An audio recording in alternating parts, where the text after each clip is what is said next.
சிந்தனைக்கு ஆதாரமாக ದೇವರಿಗೆ ಮಹಿಮೆ ಉಂಟಾಗಲಿ. மத்தேயு எழுதின சுவிசேஷம் ಮತ್ತಾಯ 21ஆம் அதிகாரம் 21ನೇ ಅಧ್ಯಾಯ 11ஆம் வசனத்திலிருந்து 11ನೇ ವಚನದಿಂದ 14ஆம் வசனம் வரைக்கும் வாசிக்கும்படி கேட்கிறேன். 14ನೇ ವಾಕ್ಯದಿಂದ ಓದುವಂತೆ ಕೇಳಿಕೊಳ್ಳುತ್ತೇನೆ.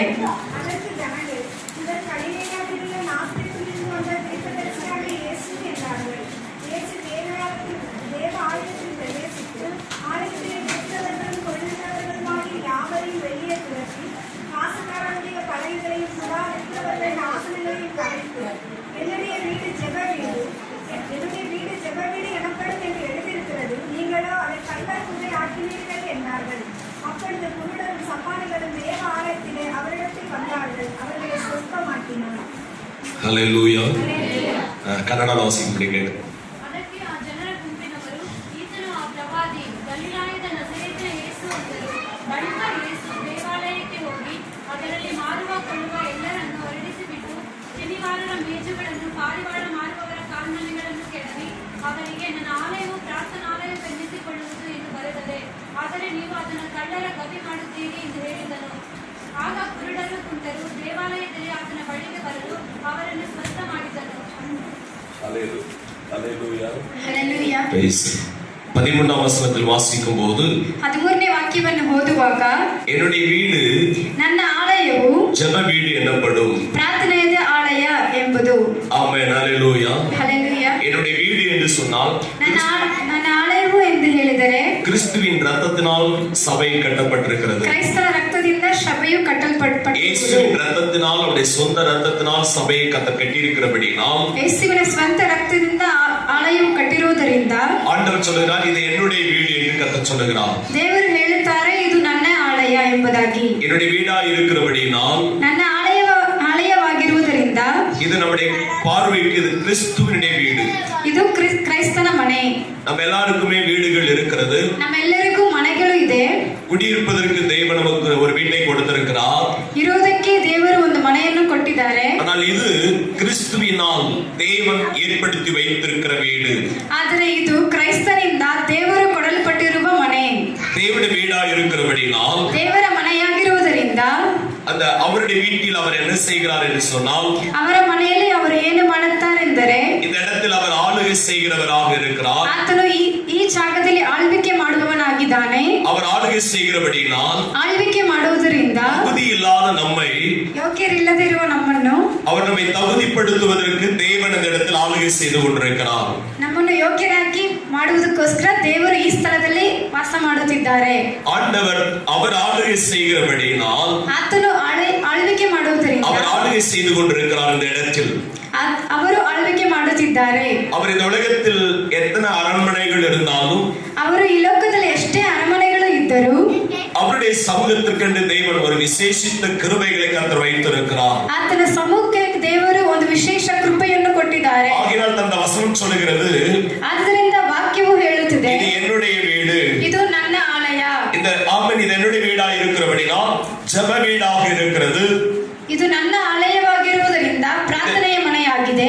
இந்த ஜெப வீட்டில் வந்து ಈ ಪ್ರಾರ್ಥನೆಯ ಆಲಯಕ್ಕೆ ಬಂದು யாரெல்லாம் வந்து ஜெபிக்கிறார்களோ, ಯಾರೆಲ್ಲ ಬಂದು ಪ್ರಾರ್ಥಿಸುತ್ತಾರೋ, அவருடைய ஜெபத்தை கேட்கும்படி ಅವರ ಪ್ರಾರ್ಥನೆಯನ್ನು ಕೇಳುವುದಕ್ಕೋಸ್ಕರ என் காதுகள் கேட்கிறதாக இருக்கிறது, ನನ್ನ ಕಿವಿಯು ಕೇಳುವಂತದಾಗಿದೆ, என் கண்கள் பார்க்கிறதாக இருக்கிறது, ನನ್ನ ಕಣ್ಣು ಕಾಣುವಂತದಾಗಿದೆ, என் இருதயம் இங்கே வாசம் பண்ணி கொண்டிருக்கிறது. ನನ್ನ ಹೃದಯವು ಇಲ್ಲಿ ವಾಸ ಮಾಡುತ್ತಿದೆ. ஆண்டவர் இவ்விடத்தில் இருந்து, ದೇವರು ಈ ಜಾಗದಿಂದ, அவருடைய கண்கள், அவருடைய வாய், அவருடைய இருதயம் எப்பொழுதும் இங்கேதான் இருக்கிறது. ಆತನ ಕಣ್ಣು, ಕಿವಿ, ಹೃದಯ ಎಲ್ಲವೂ ಹೀಗೆ ಇಲ್ಲೇ ಇದೆ. நாம் இதை எப்படி உணர்ந்து கொள்ள முடியும் என்று சொன்னால், ನಾವು ಹೇಗೆ ಇದನ್ನು ಅರಿತುಕೊಳ್ಳುವುದೆಂದರೆ, தேவாலயத்தில் 2 மனிதர்கள் ஜெபிக்கும்படியாய் கடந்து போகிறார்கள். ದೇವಾಲಯಕ್ಕೆ 2 ಮನುಷ್ಯರು ಪ್ರಾರ್ಥಿಸುವುದಕ್ಕೋಸ್ಕರ ಹೋಗುತ್ತಿದ್ದಾರೆ. ஒரு மனிதன் இப்படி ஜெபிக்கிறான், ಒಬ್ಬನು ಹೀಗೆ ಪ್ರಾರ್ಥಿಸುತ್ತಾನೆ, ஆண்டவரே, நான் பரிசுத்தமுள்ளவனாக இருக்கிறேன், ದೇವರೇ, ನಾನು ಪರಿಶುದ್ಧ ಉಳ್ಳವನಾಗಿದ್ದೇನೆ, நான் உபவாசிக்கிறேன், ನಾನು ಉಪವಾಸ ಮಾಡುತ್ತೇನೆ, ஆண்டவருக்காக நான் எல்லாவற்றையும் செய்து வருகிறேன். ದೇವರಿಗೋಸ್ಕರ ಎಲ್ಲವನ್ನೂ ಮಾಡಿ ಬರುತ್ತೇನೆ. அவன் தன்னுடைய வாழ்க்கையில் தன்னை செய்து வந்த காரியத்தை குறித்து அவன் ஜெபித்துக் கொண்டு வருகிறதை பார்க்கிறோம். ಅವನು ತನ್ನ ಜೀವಿತದಲ್ಲಿ ತಾನು ಮಾಡಿದ್ದನ್ನು ಹೇಳುವುದನ್ನು ನೋಡುತ್ತೇವೆ.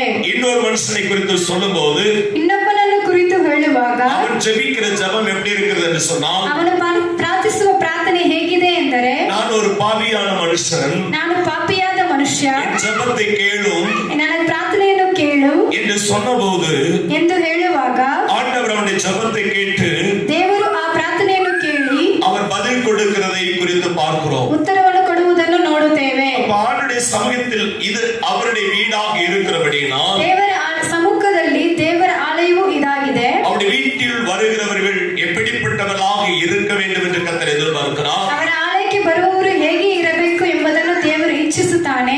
அவருடைய வீட்டிற்கு வருகிறவர்களையும் தேவன் எப்படி ஆசீர்வதிக்க வேண்டும் என்று விரும்புகிறார். ಅವರ ಆಲಯಕ್ಕೆ ಬರುವವರನ್ನು ದೇವರು ಹೇಗೆ ಆಶೀರ್ವಾದ ಮಾಡಬೇಕೆಂದು ಇಚ್ಛಿಸುತ್ತಾರೆ. இந்த ஆலயத்திற்குள் வந்திருக்கிற உங்களையும் ಈ ಆಲಯಕ್ಕೆ ಬಂದಿರುವ ನಿಮ್ಮನ್ನು உங்களையும் ஆசீர்வதிக்க கர்த்தர் உண்மையுள்ளவராக இருக்கிறார். ನಿಮ್ಮನ್ನು ಆಶೀರ್ವದಿಸಲು ದೇವರು ನಿಜವುಳ್ಳವರಾಗಿದ್ದಾರೆ. அவர் உங்களை ஆசீர்வதிக்கிறவர். ದೇವರು ನಿಮ್ಮನ್ನು ಆಶೀರ್ವಾದ ಮಾಡುವರು. அந்த ஆசீர்வாதங்களை பெற்றுக் கொள்வதற்கு ಆ ಆಶೀರ್ವಾದವನ್ನು ಹೊಂದಿಕೊಳ್ಳುವುದಕ್ಕೆ சில வழிகளை தேவன் வைத்திருக்கிறார்.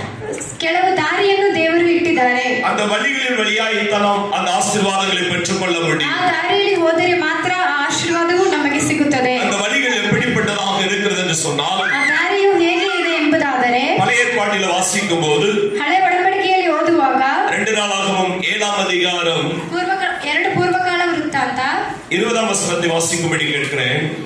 7ನೇ ಅಧ್ಯಾಯ 20ನೇ ವಚನ. என் தேசத்திலிருந்து அவர்களை பிடுங்கி என் நாமத்திற்கென்று பரிசுத்தப்படுத்தின இந்த ஆலயத்தை என் சமூகத்திலிருந்து தள்ளி எல்லா ஸ்தலங்களுக்குள்ளும் வைப்பேன். அடுத்து 15-14 வாசிக்கும்போது சொல்லப்படுகிறது, இந்த ஸ்தலத்திலே செய்யப்படும் ஜெபத்திற்கு என் கண்கள் திறந்தவைகளும் என் செவிகள் கவனிக்கிறவருமாக இருக்கிறது. இது என் நாமம் இந்த ஆலயத்தில் என்னென்றைக்கும் இருக்கும்படி நான் இதை தெரிந்து கொண்டு பரிசுத்தப்படுத்தினேன். என் கண்களும் என் இருதயமும் என்னாலும் எங்கே இருக்கிறது. அல்லேலூயா. அப்ப ஆண்டவருடைய கண்கள், ஆண்டவருடைய செவிகள், ஆண்டவருடைய இருதயங்கள் இங்கே இருக்கிறதை நமக்கு வேதம் சுட்டி காண்பிக்கிறது. ದೇವರ ಕಣ್ಣು, ದೇವರ ಕಿವಿಯು, ದೇವರ ಹೃದಯವು ಇಲ್ಲಿ ಇರುವುದನ್ನು ಸತ್ಯವೇದವು ನಮಗೋಸ್ಕರ ಹೇಳುತ್ತಿದೆ. ஆகையினால் ஆண்டவருடைய கிறிஸ்துவினுடைய வீடா இருக்கிறபடியினால் ಕ್ರೈಸ್ತನ ಆಲಯವಾಗಿರುವುದರಿಂದ ரோமர் 7ஆம் அதிகாரம் 12ஆம் வசனத்தில் வாசிக்கும் போது ರೋಮಾಪುರದವರಿಗೆ ಬರೆದ ಪತ್ರಿಕೆ 7ನೇ ಅಧ್ಯಾಯ 12ನೇ ವಚನ ಓದುವಾಗ 12:1-2 ரோமர் 12ஆம் அதிகாரம் 1-2 வசனம் வாசிக்கும் 12:1-2. ನನ್ನ ಸಹೋದರರೇ, ஆம். ದೇವರ ಕನಿಕರವನ್ನು ನಿಮ್ಮ ನೆರಳಿಗೆ ತಂದು ನಿಮ್ಮನ್ನು ಬೇಡಿಕೊಳ್ಳುವುದೇನೆಂದರೆ, ನೀವು ನಿಮ್ಮ ದೇಹಗಳನ್ನು ದೇವರಿಗೆ ಮೀಸಲಾಗಿಯೂ ಮೆಚ್ಚುಗೆಯಾಗಿಯೂ ಇರುವ ಸಜೀವ ಯಜ್ಞವಾಗಿ ಅರ್ಪಿಸಿರಿ. ಇದೇ ನಿಮ್ಮ ವಿವೇಕಪೂರ್ವಕವಾದ ಆರಾಧನೆಯು. ಇಹಲೋಕದ ನಡವಳಿಕೆಯನ್ನು ಅನುಸರಿಸದೆ ನೂತನ ಮನಸ್ಸನ್ನು ಹೊಂದಿಕೊಂಡು ಪರಲೋಕ ಭಾವದವರಾಗಿರಿ. ಈಗಾಗಲೇ ದೇವ ಚಿತ್ತಕ್ಕೆ ಅನುಸಾರವಾದದ್ದು, ಅಂದರೆ ಉತ್ತಮವಾದದ್ದು, ಮೆಚ್ಚುಗೆಯಾದದ್ದು, ದೋಷವಿಲ್ಲದ್ದು ಯಾವುದೆಂದು ವಿವೇಚಿಸಿ ತಿಳ್ಕೊಳ್ಳುವಿರಿ. அல்லேலூயா.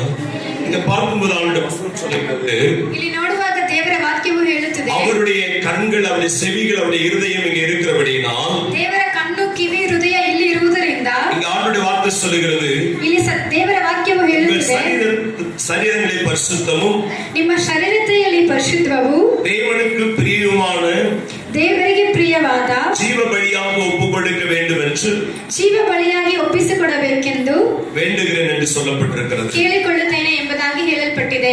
ஆண்டுடைய சமூகத்திற்கு வருகிற நம்முடைய வாழ்க்கையில ದೇವರ ಸಮೂಹಕ್ಕೆ ಬರುವ ನಮ್ಮ ಜೀವಿತದಲ್ಲಿ ஆண்டுடைய வார்த்தை குறித்து சொல்லும் போது ದೇವರ ವಾಕ್ಯವನ್ನು ಕುರಿತು ಹೇಳುವಾಗ பழைய ஏற்பாட்டில் வாசிக்கும் பொழுது அநேக பலிகளை குறித்து அங்கே சொல்லப்படுகிறதை குறித்து பார்க்கிறோம். ಹಳೆಯ ಒಡಂಬಡಿಕೆಯಲ್ಲಿ ಅನೇಕ ಬಲಿಗಳ ಬಗ್ಗೆ ಓದಿದ್ದೇವೆ. பழைய கிறிஸ்து இயேசு இந்த உலகத்திற்கு வந்து தன் சிலுவையில் ரத்தம் சிந்துவதற்கு முன்பதாக ಕ್ರೈಸ್ತ ಯೇಸುವು ಈ ಲೋಕಕ್ಕೆ ಬಂದು ಶಿಲುಬೆಯಲ್ಲಿ ರಕ್ತ ಸುರಿಸಕ್ಕಿಂತ ಹಿಂದಿನ ಟೈಮಲ್ಲಿ அவரவர்கள் செய்த பாவங்களுக்கு தகுந்தவாறு அவர்கள் பலி செலுத்திக் கொண்டிருக்கிறதை பார்க்க முடிகிறது. ಅವರವರ ಪಾಪಗಳಿಗೆ ಸರಿಯಾಗಿ ಬಲಿಯನ್ನು ಅರ್ಪಿಸುವುದನ್ನು ಓದಿದ್ದೇವೆ. அதன் ஆலயத்தில் புறாவிருக்கிறவர்கள் இருக்கிறதை பார்க்கிறோம். ಆಲಯದಲ್ಲಿ ಪಾರಿವಾಳ ಮಾರುವವರು ಇರುವುದನ್ನು ನೋಡಿದ್ದೇವೆ. அநேகர் வியாபாரம் செய்து கொண்டிருக்கிறதை பார்க்கிறோம். ಅನೇಕರು ವ್ಯಾಪಾರ ಮಾಡುವುದನ್ನು ನೋಡಿದ್ದೇವೆ. ஆண்டவர் ஆராதிக்கிற ஸ்தலத்தில், ದೇವರನ್ನು ಆರಾಧನೆ ಮಾಡುವ ಸ್ಥಳದಲ್ಲಿ ஜனங்கள் வரும் பொழுது ಜನರು ಬರುವಾಗ அன்றைக்கு வந்து தேவ சமூகத்தில் பலி செலுத்துவதற்காக ಅಲ್ಲಿ ಬಂದು ದೇವರ ಸಮ್ಮುಖದಲ್ಲಿ ಬಲಿಯನ್ನು ಸಲ್ಲಿಸುವುದಕ್ಕೋಸ್ಕರ அவர்கள் திராணிக்கு தக்கதாக அவர்கள் என்ன செய்வார்கள்? அவர்கள் பறவைகளை வாங்கி கொண்டு வந்து தேவ சமூகத்தில் பலி செலுத்துவார்கள். ಅವರಿಗೆ ತಕ್ಕದ ಹಾಗೆ ಪಾರಿವಾಳವನ್ನು ತಂದು ಬಲಿಯನ್ನು ಅರ್ಪಿಸುತ್ತಾರೆ. ஒரு மனுஷனுக்கு புறாக்களை வாங்குவதற்கு தகுதி இருக்கும் என்று சொன்னால் புறாக்களை வாங்கி கொண்டு வருவார்கள். ಒಬ್ಬನಿಗೆ ಪಾರಿವಾಳ ತಗೊಳ್ಳುವುದಕ್ಕೆ ಶಕ್ತಿ ಇದ್ದರೆ ಅವನು ಪಾರಿವಾಳವನ್ನು ತಗೊಂಡು ಬರುತ್ತಾರೆ. ஒரு கன்றுக்குட்டிகளை வாங்கி கொண்டு வர முடியும் என்று சொன்னால் கன்றுக்குட்டிகளை வாங்கி கொண்டு வருவார்கள். ಒಂದು ವೇಳೆ ಹಸುವನ್ನು ತೆಗೆದುಕೊಂಡು ಬರುವುದಾದರೆ ಹಸುವನ್ನು ತೆಗೆದುಕೊಂಡು ಬರುತ್ತಾರೆ. இன்னொன்று இப்படியாக சொல்லும்போது சின்ன பாவம் அவர்கள் செய்தார்கள் என்று சொன்னால் சிறிய பறவைகளை வாங்கி கொண்டு வருவார்கள். ಚಿಕ್ಕ ಪಾಪವನ್ನು ಮಾಡಿದರೆ ಚಿಕ್ಕ ಪಾರಿವಾಳವನ್ನು ತಗೊಂಡು ಬರುತ್ತಾರೆ. பெரிய பாவங்கள் அவருடைய வாழ்க்கையில் இருக்கும்போது பெரியவைகளை வாங்கி கொண்டு வந்து பலி செலுத்துவார்கள். ದೊಡ್ಡ ಪಾಪವು ಅವರ ಜೀವಿತದಲ್ಲಿ ಇರುವಾಗ ದೊಡ್ಡದನ್ನು ಬಂದು ಬಲಿಯನ್ನು ಅರ್ಪಿಸುತ್ತಾರೆ. அவருடைய வாழ்க்கையில் பாவம் செய்யப்பட்ட ரத்தம் சிந்தப்படுகிற ஒரு சூழ்நிலை இருந்தாலும் பாவ மன்னிப்பு நிச்சயம் அவருடைய வாழ்க்கையில் இல்லை. ರಕ್ತವನ್ನು ಸುರಿಸುವ ಇದು ಅವರಲ್ಲಿ ಇದ್ದರೂ ಸಹ ಪಾಪವು ಪರಿಹಾರ ಮಾಡುವುದು ಅವರಲ್ಲಿ ಇರದಿಲ್ಲ. ஆனால் தேவன் இவைகள் எல்லாவற்றையும் அப்புறப்படுத்தி அவரே இந்த உலகத்திற்கு இறங்கி வந்தார். ದೇವರು ಎಲ್ಲವನ್ನೂ ದೂರ ಮಾಡಿ ಆತನೇ ಈ ಲೋಕಕ್ಕೆ ಇಳಿದು ಬಂದನು. ஆண்டவர் அவள் சமூகத்தில் அவரே இறங்கி வந்து ದೇವರು ಅವರ ಸಮ್ಮುಖದಲ್ಲಿ ಅವರೇ ಇಳಿದು ಬಂದು அவரೇ இந்த இடத்தில் ஆளுகை செய்கிறபடினால் ಅವರೇ ಈ ಜಾಗದಲ್ಲಿ ಆಳ್ವಿಕೆ ಮಾಡುವುದರಿಂದ ஆண்டவர் சொல்கிறார், ದೇವರು ಹೇಳುತ್ತಾನೆ, உங்களை நீங்கள் ஜீவ பலியாக ஒப்புக் கொடுக்க அவன் இந்த இடத்தில் அவர் ஆளுகை செய்து கொண்டு நம்மை ஜீவ பலியாய் ஆண்டவருக்கு ஒப்புக் கொடுக்க வேண்டும். ದೇವರು ಹೇಳುತ್ತಾರೆ, ನಿಮ್ಮನ್ನು ನೀವು ಜೀವ ಬಲಿಯಾಗಿ ಒಪ್ಪಿಸಿಕೊಡಬೇಕು ಎಂಬುದಾಗಿ. அதைத்தான் அவருடைய வார்த்தை சொல்கிறது. அவன் பலி என்று சொன்னால் இன்றைக்கு எப்படிப்பட்ட பலிகளை நாம் செலுத்த வேண்டும் என்று. ಬಲಿ ಎಂದರೆ ಈ ಟೈಮಲ್ಲಿ ಯಾವ ತರ ಬಲಿಯನ್ನು ಸಲ್ಲಿಸಬೇಕು ಎಂಬುದನ್ನು ಹೇಳುತ್ತಾರೆ. வேதம் நமக்கு அநேக வார்த்தைகள் சொல்லும். உதடுகளின் ஸ்தோத்திர பலி, உதடுகளின் ಸಹಾಯದ ಸ್ತೋತ್ರ ಬಲಿ. ஆமென். நம்முடைய வாழ்க்கையில் ஆகையினால் தான் ஆராதனைக்கு வரும் பொழுது ஸ்தோத்திரம் பண்ணுங்கள் என்று சொல்லிக் கொண்டிருக்கிறோம். ಆರಾಧನೆ ಬರುವಾಗ ಸ್ತೋತ್ರ ಮಾಡಿ ಎಂಬುದಾಗಿ ಹೇಳುತ್ತೇವೆ. ஒரு ஸ்தோத்திர பலியிடுவதற்கு தேவன் நம்மை வைத்திருக்கிறார். ಸ್ತೋತ್ರ ಬಲಿಯನ್ನು ಸಲ್ಲಿಸುವುದಕ್ಕೆ ದೇವರು ನಮ್ಮನ್ನು ಇಟ್ಟಿದ್ದಾರೆ. குறைந்தபட்சம் ஒரு நாளைக்கு எத்தனை ஸ்தோத்திரம் சொல்லலாம்? ಒಂದು ದಿನದಲ್ಲಿ ಎಷ್ಟು ಸ್ತೋತ್ರವನ್ನು ಸಲ್ಲಿಸಬಹುದು? சொல்ல முடியும்? ಹೇಳಬಹುದು. எவ்வளவு சொல்லலாம்? ಎಷ್ಟು ಹೇಳಬಹುದು? 60 into 24 இருக்குங்க. 60 24 ಇದು 24 பெருக்குனா எவ்வளவு வரும்? எவ்வளவு வரும்? படிக்கிற பிள்ளைங்க சொல்லுங்க. 60 into 24 பெருக்குனா எவ்வளவு வரும்? 24 1200, அது ஒரு 1440 வரும். 1446 1446 1440 என்ன சொல்லலாம்? 1440. ஒரு நாளைக்கு 1440 என்ன செய்யலாம்? சொல்லுவதற்குரிய கால சூழ்நிலைகள் இருக்குது. ಒಂದು ದಿವಸದಲ್ಲಿ 1440 ಸ್ತೋತ್ರ ಬಲಿಯನ್ನು ಹೇಳುವುದಕ್ಕೆ ಸಾಧ್ಯವಿದೆ. ஆனால் அத்தனை சொல்லுவதற்கு தேவன் நம்மிடத்தில் எதிர்பார்க்கவில்லை. ಆದರೆ ದೇವರು ಅಷ್ಟನ್ನು ಹೇಳುವುದಕ್ಕೆ ನಮ್ಮನ್ನು ಹೆಚ್ಚಿಸುತ್ತಿಲ್ಲ. ஒரு மணி நேரமாவது சொல்லுவதற்கு தேவன் நம்மிடத்தில் எதிர்பார்க்கிறார். ಅಟ್ಲೀಸ್ಟ್ ಒಂದು ಅವರ್ ಆದ್ರೂ ಹೇಳುವುದಕ್ಕೆ ದೇವರು ಇಷ್ಟಪಡುತ್ತಾನೆ. அந்த ஒரு மணி நேரத்துல எத்தனை சொல்லலாம்? ಆ ಒಂದು ಗಂಟೆಯಲ್ಲಿ ಎಷ್ಟು ಹೇಳಬಹುದು? ஒரு நிமிஷத்துக்கு ஒண்ணுனா எவ்வளவு சொல்லலாம்? ಒಂದು ನಿಮಿಷಕ್ಕೆ 1 ಸೆಕೆಂಡ್ ಅಂದ್ರೆ ಎಷ್ಟು ಹೇಳಬಹುದು? எவ்வளவு சொல்லலாம்? 60 சொல்லாம சொல்ல முடியாதா? 60 சொல்லலாம். 60 செகண்டுக்கு 60 என்ன செய்யலாம்? சொல்லலாம். அந்த பக்கத்துல கை பிடிச்சு சொல்லுங்க. ಪಕ್ಕದಲ್ಲಿ ಕೈ ಹಿಡಿದು ಹೇಳಿರಿ. இந்த கன்வென்ஷன் கூட்டத்துக்கு முன்னாடி ಈ ಕನ್ವೆನ್ಷನ್ ಕೂಟದ ಹಿಂದೆ நாம எடுக்க வேண்டிய தீர்மானம், ನಾವು ತಗೊಳ್ಬೇಕಾದ ತೀರ್ಮಾನ, ஒவ்வொரு நாளும் 60 ஸ்தோத்திரங்கள் சொல்லுவதற்கு 60 ಸ್ತೋತ್ರಗಳನ್ನು ಹೇಳುವುದಕ್ಕೆ நாம இன்னைக்கு ஒப்பு கொடுத்திருக்கிறோம். ನಾವು ಇವತ್ತು ಒಪ್ಪಿಸಿಕೊಟ್ಟಿದ್ದೇವೆ. எதை செய்யறோமோ இல்லையோ, ಯಾವುದನ್ನು ಮಾಡುತ್ತೇವೋ ಇಲ್ಲವೋ 60 ஸ்தோத்திரங்களை வேலை செஞ்சிட்டு இருக்கும்போதே சொல்லிட்டு இருங்க. ಕೆಲಸ ಮಾಡುತ್ತಿರುವಾಗಲೇ ಹೇಳಬೇಕು. நடக்கும்போது சொல்லிட்டு இருக்கலாம். ನಡೆಯುತ್ತಿರುವಾಗಲೇ ಹೇಳಬೇಕು. இருக்கும்போது சொல்லிக் கொண்டிருக்கலாம். ಕೂತುಕೊಂಡಿರುವಾಗಲೇ நம்ம ಹೇಳಬೇಕು. ஸ்தோத்திரம் பண்ண ಸ್ತೋತ್ರವನ್ನು ಮಾಡುವಾಗ ஸ்தோத்திரத்தினாலே கிருபைகள் பெருகும் என்று வேதம் சொல்கிறது. ಸ್ತೋತ್ರದಿಂದ ಕೃಪೆಯು ಹೆಚ್ಚಿಸುತ್ತದೆ ಎಂಬುದಾಗಿ ಸತ್ಯವೇದವು ಹೇಳುತ್ತದೆ. ஹல்லேலூயா. நீங்க ஸ்தோத்திரம் பண்ணும்போது உங்க வீட்ல என்ன பெருகும்? கிருபைகள் பெருகும். அப்ப ஸ்தோத்திரம் பண்ணும்போது தொல்லைகள் இல்லை. ಸ್ತೋತ್ರವನ್ನು ಮಾಡುವಾಗ ನಿಮ್ಮ ಮನೆಯಲ್ಲಿ ಕೃಪೆಯು ಹೆಚ್ಚಿಸುತ್ತದೆ. நம்ம வீட்ல தொல்லைகள் இருக்கலாம், பிரச்சனைகள் இருக்கலாம், போராட்டங்கள் இருக்கலாம். ನಮ್ಮ ಮನೆಯಲ್ಲಿ ಕಷ್ಟ ನಷ್ಟಗಳು ಇರಬಹುದು. அதற்கு ஒரே வழி ஸ்தோத்திரமே தவிர வேற ஒன்றுமே இல்லை. ಅದಕ್ಕೆ ಒಂದೇ ದಾರಿ ಸ್ತೋತ್ರವೇ. ஹல்லேலூயா. ஹல்லேலூயா. ஸ்தோத்திரம் ஏறெடுப்பதற்காக தான் கர்த்தர் உங்களை வைத்திருக்கிறார். ஸ்தோத்திர பலிகள் அவருடைய சமூகத்திற்கு வரும் பொழுது ஸ்தோத்திர பலியிட வேண்டும். ಅವರ ಸಮ್ಮುಖಕ್ಕೆ ಬರುವಾಗ ಸ್ತೋತ್ರ ಸಲ್ಲಿಸಬೇಕು. நாம் வேலைக்கு போகிற இடங்களில் ஸ்தோத்திர பலி ஏறெடுக்க வேண்டும். ನಾವು ಕೆಲಸಕ್ಕೆ ಹೋಗುವಾಗ ಸ್ತೋತ್ರ ಬಲಿಯನ್ನು ಸಮರ್ಪಿಸಬೇಕು. அப்படி நம்முடைய வாழ்க்கையில நாம் ஸ்தோத்திர பலியிட ಆಗ ನಾವು ಸ್ತೋತ್ರ ಬಲಿಯನ್ನು ಇಡುವಾಗ ஆண்டவருடைய ரோமர் 12ஆம் அதிகாரத்தில் 2ஆம் வசனத்தில் கடைசியாக சொல்லப்படுகிறது. ರೋಮಪುರದವರಿಗೆ ಬರೆದ ಪತ್ರಿಕೆ 12ನೇ ಅಧ್ಯಾಯ 2ನೇ ವಾಕ್ಯದಲ್ಲಿ ಹೇಳಲ್ಪಟ್ಟಿದೆ, புதிதாகிறதுனாலே மறுரூபமாகுங்கள். அல்லேலூயா. அப்ப இந்த ஸ்தோத்திரம் பண்ணும் பொழுது நம்முடைய வாழ்க்கையில் எப்படி மாறிடுவோம்? மறுரூபமாக்கப்பட்டிருவோம். ಸ್ತೋತ್ರ ಮಾಡುವಾಗ ನಮ್ಮ ಜೀವಿತದಲ್ಲಿ ನೂತನ ಮನಸ್ಸನ್ನು ಹಿಡಿದುಕೊಂಡಿರುತ್ತೇವೆ. அவர் நம்மை மறுரூபப்படுத்துவதற்கு வல்லவராக இருக்கிறார். ದೇವರು ನೂತನ ಮನಸ್ಸನ್ನು ಕೊಡುವುದಕ್ಕೆ ಪ್ರಭಾವವುಳ್ಳವನಾಗಿದ್ದಾನೆ. ஆண்டவர் எப்படி நம்மை மறுரூபப்படுத்துகிறார்? ದೇವರು ಹೇಗೆ ನೂತನ ಮನಸ್ಸನ್ನು ಕೊಡುತ್ತಾರೆ? ஒரு நாள் பாவம் செய்து கொண்டிருந்த போது, ಒಂದು ದಿವಸ ಪಾಪವನ್ನು ಮಾಡುತ್ತಿರುವಾಗ, பாவத்தில் வாழ்ந்து கொண்டிருக்கிற போது, ಪಾಪದಲ್ಲಿ ಜೀವಿಸುತ್ತಿರುವಾಗ, ನಮ್ಮ வாழ்க்கையில் அசுத்தம் நிறைந்த ஒரு சூழ்நிலையில் இருந்த போது, ನಮ್ಮ ಜೀವಿತದಲ್ಲಿ ಅಶುದ್ಧತೆ ಇರುವಾಗ, ஆனால் தேவன் நம்முடைய வாழ்க்கையில் அசுத்தங்களை களைந்து, ದೇವರು ನಮ್ಮ ಜೀವಿತದಲ್ಲಿ ಅಶುದ್ಧತೆಯನ್ನು ಹೋಗಲಾಡಿಸಿ, நம்முடைய வாழ்க்கையில் ஆண்டவர் மறுரூபப்படுத்திக் கொண்டிருக்கிறார். ನಮ್ಮ ಜೀವಿತವನ್ನು ನೂತನ ಮನಸ್ಸನ್ನು ಕೊಡುತ್ತಿದ್ದಾರೆ. ஆகினால் இந்த உலகத்தில் அநேகர் நம்மை பார்த்து கேட்கிறார்கள், ಈ ಲೋಕದಲ್ಲಿ ಅನೇಕರು ನಮ್ಮನ್ನು ನೋಡಿ ಕೇಳುತ್ತಾರೆ, நீங்கள் ஒரு கிறிஸ்தவர்களான்னு கேட்கிறாங்க. ನೀವು ಕ್ರೈಸ್ತರ ಎಂಬುದಾಗಿ ಕೇಳುತ್ತಾರೆ. அவங்க பார்த்து ನಿಮ್ಮನ್ನು ಕೇಳುತ್ತಾರಾ ಇಲ್ಲವಾ? நாங்க சர்ச்சுக்கு வரதே பயந்து தான் வர்றோம். ನಾವು ಚರ್ಚೆಗೆ ಬರುವುದೇ ಹೆದರಿ ಬರುತ್ತೇವೆ. கிறிஸ்துவை வெளிப்படுத்துங்கள். ಕ್ರೈಸ್ತನನ್ನು ಪ್ರಜ್ವಲಿಸಿರಿ.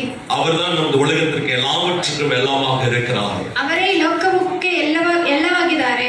அவர் தேவனை மகிமைப்படுத்தும் போது, ದೇವರನ್ನು ಮಹಿಮೆಪಡಿಸುವಾಗ, ஆண்டவர் நம்மை மறுரூபப்படுத்துவதற்கு கர்த்தர் உண்மையுள்ளவராக இருக்கிறார். ದೇವರು ನಮ್ಮನ್ನು ನೂತನ ಮನಸ್ಸನ್ನು ಸೃಷ್ಟಿಸುವುದಕ್ಕೆ ಒಳ್ಳೆಯವನಾಗಿದ್ದಾನೆ. ஆண்டவரை ஒரு மனுஷன் சொந்த ரட்சகராக ஏற்றுக்கொண்ட பின்பு, ದೇವರನ್ನು ಸ್ವಂತ ರಕ್ಷಕರಾಗಿ ಅಂಗೀಕರಿಸಿದ ಮೇಲೆ, அவருடைய வாழ்க்கையை தேவன் மாற்றுகிறார். ಆತನ ಜೀವಿತವನ್ನು ದೇವರು ಮಾರ್ಪಡಿಸುತ್ತಾರೆ. அவர்களுக்கு உண்டானவைகளை கர்த்தர் ஆசீர்வதிக்கிறார். ಅವರಿಗೆ ಇರುವುದೆಲ್ಲವನ್ನು ಆಶೀರ್ವಾದ ಮಾಡುತ್ತಾರೆ. அவருடைய வாழ்க்கை ஆசீர்வதிக்கப்பட்டு வருகிறது. ಅವರ ಜೀವಿತವು ಆಶೀರ್ವಾದ பெற்றுக்கொள்ளுகிறார்கள். ಅವರ ಆಶೀರ್ವಾದದ ಮೇಲೆ ಆಶೀರ್ವಾದವನ್ನು ಹೊಂದಿಕೊಳ್ಳುತ್ತಾರೆ. அவர்கள் நன்மைகளுக்கு மேல நன்மைகளை பெற்றுக்கொள்ளுகிறார்கள். ಒಳ್ಳೆಯದರ ಮೇಲೆ ಒಳ್ಳೆಯದನ್ನು ಹೊಂದಿಕೊಳ್ಳುತ್ತಾರೆ. அவர்கள் தேவன் உயர்த்தின சமுதாயத்தில் ஆண்டவர் ஆசீர்வதித்துக் கொண்டுதான் இருக்கிறார். ಸಮುದಾಯದಲ್ಲಿ ದೇವರು ಅವರನ್ನು ಆಶೀರ್ವದಿಸಲೇ ಇರುತ್ತಾರೆ. ஒருவேளை அப்படி நினைத்துக் கொண்டிருக்கிற வாழ்க்கையில் ஏன் இன்னும் என்னுடைய வாழ்க்கையில் ஆசீர்வாதங்கள் இல்லை? ನೀವು ನೆನೆಸಬಹುದು, ಯಾಕೆ ಇನ್ನೂ ನಮ್ಮ ಜೀವಿತದಲ್ಲಿ ಆಶೀರ್ವಾದ ಇಲ್ಲ ಎಂಬುದಾಗಿ. ஆனால் தேவன் உங்களிடத்தில் எதிர்பார்க்கிற ஒரு காரியம், ದೇವರು ನಿಮ್ಮಲ್ಲಿ ಇಚ್ಛಿಸುವುದು ಏನೆಂದರೆ, ஸ்தோத்திர பலிகளை கர்த்தர் ஏறெடுக்கிறார். ಸ್ತೋತ್ರ ಬಲಿಯನ್ನು ಇಚ್ಛಿಸುತ್ತಾರೆ. ஸ்தோத்திர பலிகளை சொல்லுங்கள். ಸ್ತೋತ್ರ ಬಲಿಯನ್ನು ಹೇಳಿರಿ. தூக்கம் வரலையா? ஸ்தோத்திர பலி சொல்லுங்க. தூக்கம் வரலையா? அப்ப ஸ்தோத்திர பலி சொல்லுங்க. ನಿದ್ದೆ ಬರಲಿಲ್ಲ ಅಂದ್ರೆ ಸ್ತೋತ್ರ ಬಲಿಯನ್ನು ಹೇಳಿರಿ. நம்ம சரீரத்தில் ஏதோ ஒரு பிரச்சனை வருதா? அப்ப ஸ்தோத்திர பலி சொல்லுங்க. ನಮ್ಮ ಶರೀರದಲ್ಲಿ ಏನೋ ಕಷ್ಟ ಬಂದರೂ ಸ್ತೋತ್ರ ಬಲಿಯನ್ನು ಸಲ್ಲಿಸಿರಿ. ஏதோ ஒரு பயம் நம்முடைய வாழ்க்கையில் வருகிறதா? அப்ப ஸ்தோத்திர பலி சொல்லுங்க. ಭಯ ಬಂದರೂ ಸ್ತೋತ್ರ ಬಲಿಯನ್ನು ಸಲ್ಲಿಸಿರಿ. எந்த ஒரு போராட்டமானாலும் ஸ்தோத்திர பலி சொல்லுங்க. ಯಾವುದೇ ಹೋರಾಟವಿದ್ದರೂ ಸ್ತೋತ್ರ ಬಲಿಯನ್ನು ಸಲ್ಲಿಸಿರಿ. ஸ்தோத்திர பலிகளை நாம் ஏறெடுக்கும் போது, ಸ್ತೋತ್ರ ಬಲಿಯನ್ನು ನಾವು ಸಲ್ಲಿಸುವಾಗ, ஸ்தோத்திர பலிகளை உதடுகளின் ஆழத்திலிருந்து ஸ்தோத்திர பலி ஏறெடுக்கும் பொழுது, ಹೃದಯದ ಆಳದಿಂದ ಸ್ತೋತ್ರ ಬಲಿಯನ್ನು ಹೇಳುವಾಗ, அவர் நம்மை மறுரூபப்படுத்துகிறது. ಆತನು ನಮ್ಮನ್ನು ನೂತನ ಮನಸ್ಸುಳ್ಳವರಾಗಿ ಮಾರ್ಪಡುತ್ತಾನೆ. ஆவியானாலும் சரி, நமக்குள்ள இருக்கிற பலவீனத்தின் ஆவியானாலும் சரி, ನಮ್ಮಲ್ಲಿರುವ ಬಲಹೀನದ ಆತ್ಮವಿದ್ದರೂ ಸರಿ, நமக்குள்ள இருக்கிற எப்பேற்பட்ட போராட்டமானாலும் சரி, ನಮ್ಮಲ್ಲಿ ಎಷ್ಟೇ ಹೋರಾಟವಿದ್ದರೂ ಸರಿ, ஆண்டவரை துதிக்கும் போது, ದೇವರನ್ನು ಸ್ತುತಿಸುವಾಗ, அவருடைய நாமத்தை மகிமைப்படுத்தும் போது, ದೇವರ ನಾಮವನ್ನು ಮಹಿಮೆಪಡಿಸುವಾಗ, ஆண்டவருடைய வாழ்க்கையில் ஒரு அற்புதத்தை ஆண்டவர் செய்ய முடியும். ದೇವರು ನಮ್ಮ ಜೀವಿತದಲ್ಲಿ ಅದ್ಭುತವನ್ನು ಮಾಡಬಹುದು. அதைத்தான் இந்த ஸ்தலத்தில் ஏறெடுக்கப்படுகிற விண்ணப்பங்களுக்கு அவருடைய கண்கள் செவிகள் கேட்கிறதும் கவனிக்கிறதுமாக இருக்கிறது. ಅದನ್ನೇ ಹೇಳಿದ್ದಾರೆ, ಈ ಸ್ಥಳದಲ್ಲಿ ಪ್ರಾರ್ಥನೆ ಮಾಡುವಾಗ ನನ್ನ ಕಣ್ಣು, ನನ್ನ ಕಿವಿಯು, ನನ್ನ ಮನಸ್ಸು ಕೇಳುವಂತದಾಗಿದೆ ಎಂಬುದಾಗಿ. ஒரு நாள் எலியா என்கிற ஒரு தேவ மனுஷன் உண்டு. ಎಲಿಯ ಎಂಬ ದೇವ ಮನುಷ್ಯನು ಇದ್ದಾರೆ. உலகத்தில் ஒரு பாகாலின் தீர்க்கதரிசிகள் இருக்கிறார்கள். ஆகாப்பும் பாகாலின் தீர்க்கதரிசிகள் இருக்கிறார்கள். ಲೋಕದಲ್ಲಿ ಸೈತಾನನ ಪ್ರವಾದಿಗಳು ಇದ್ದಾರೆ. ஆனால் எலியா ஒரு நாள் அவன் அங்க இருக்கிற ஜனங்கள் எல்லாம் கூடி பலி செலுத்தும்படியாக இருக்கிறார்கள். ಅಲ್ಲಿರುವ ಜನರೆಲ್ಲರೂ ಕೂಡಿ ಬಲಿ ಸಲ್ಲಿಸುವುದಕ್ಕೋಸ್ಕರ ಇರುವಾಗ, அவர்கள் செய்வதற்கு பலி செலுத்துவதற்கு காரணம் என்ன? தேசத்தில் வறட்சிகள் இருக்கிறது. ಅವರು ಬಲಿ ಮಾಡುವುದಕ್ಕೆ ಕಾರಣವೇನೆಂದರೆ ದೇಶದಲ್ಲಿ ಬರಗಾಲ ಇದೆ ಎಂಬುದಾಗಿ. தேசத்தில் பஞ்சங்கள் இருக்கிறது. ದೇಶದಲ್ಲಿ ಬರಗಾಲ ಇದೆ. தேசத்தில் பஞ்சங்களுக்கு மேல் பஞ்சம் வந்து கொண்டிருக்கிறது. ಬರಗಾಲದ ಮೇಲೆ ಬರಗಾಲ ಇರುವುದರಿಂದ, ஆகார பற்றாக்குறைகள் வந்து கொண்டிருக்கிறது. ಆಹಾರಕ್ಕೆ ಕೊರತೆ ಬರುವುದರಿಂದ, பிள்ளைகளை சாப்பிட வேண்டிய காலங்கள் வந்துவிட்டது. ಮಕ್ಕಳನ್ನು ತಿನ್ನುವ ಸ್ಥಿತಿ ಬರುತ್ತಿತ್ತು. அப்படிப்பட்ட ஒரு பெரிய பஞ்சமுள்ள ஒரு சூழ்நிலையில் செலுத்தும்படியாய் பாகாலின் தீர்க்கதரிசிகள் ಆ இருக்கிறார்கள். ಸಮಯದಲ್ಲಿ ಬಲಿಯನ್ನು ಸಲ್ಲಿಸುವುದಕ್ಕೋಸ್ಕರ ಸೈತಾನನ ಪ್ರವಾದಿಗಳು ಇದ್ದರು. அப்பொழுது எலியாவும் இருக்கிறான். ಅವಾಗ ಎಲಿಯನೂ ಇದ್ದರು. அங்கே சொல்லப்படும் பொழுது பாகாலின் தீர்க்கதரிசிகள் காளைகளை சந்தோஷமாக வெட்டி கற்களை அடுக்கி காளைகளை வைத்து அதற்கு மேல் தண்ணீர் எல்லாம் ஊற்றி இப்பொழுது அவன் பலி செலுத்துவதற்கு அவர்கள் ஆயத்தம் உள்ள நிலைமையில் காத்திருக்கிறார்கள். ಅವರ ಹಸುವನ್ನು பலி செலுத்துவதற்காக காத்திருக்கிறார்கள். ಕೊಡೋದಕ್ಕೋಸ್ಕರ ಕಾಯುತ್ತಿರುವಾಗ அப்படி பலி செலுத்துகிற நேரங்களிலே பாகாலின் தீர்க்கதரிசிகள் பலி செலுத்தும்படியாய் வந்திருக்கிற அந்த நேரத்திலே ಸೈತಾನನ ಪ್ರವಾದಿಗಳು ಬಲಿ ಕೊಡುವುದಕ್ಕೋಸ್ಕರ ಬಂದಿರುವ ಆ ಸಮಯದಲ್ಲಿ அவர்கள் உரத்த சத்தமிட்டு கூப்பிட்டுக் கொண்டிருக்கிறார்கள். ಅವರು ಶಬ್ದವಾಗಿ ಕೂಗುತ್ತಿದ್ದರು ಎಂಬುದಾಗಿ அவருடைய உரத்த சத்தம் எப்படி இருக்கிறது?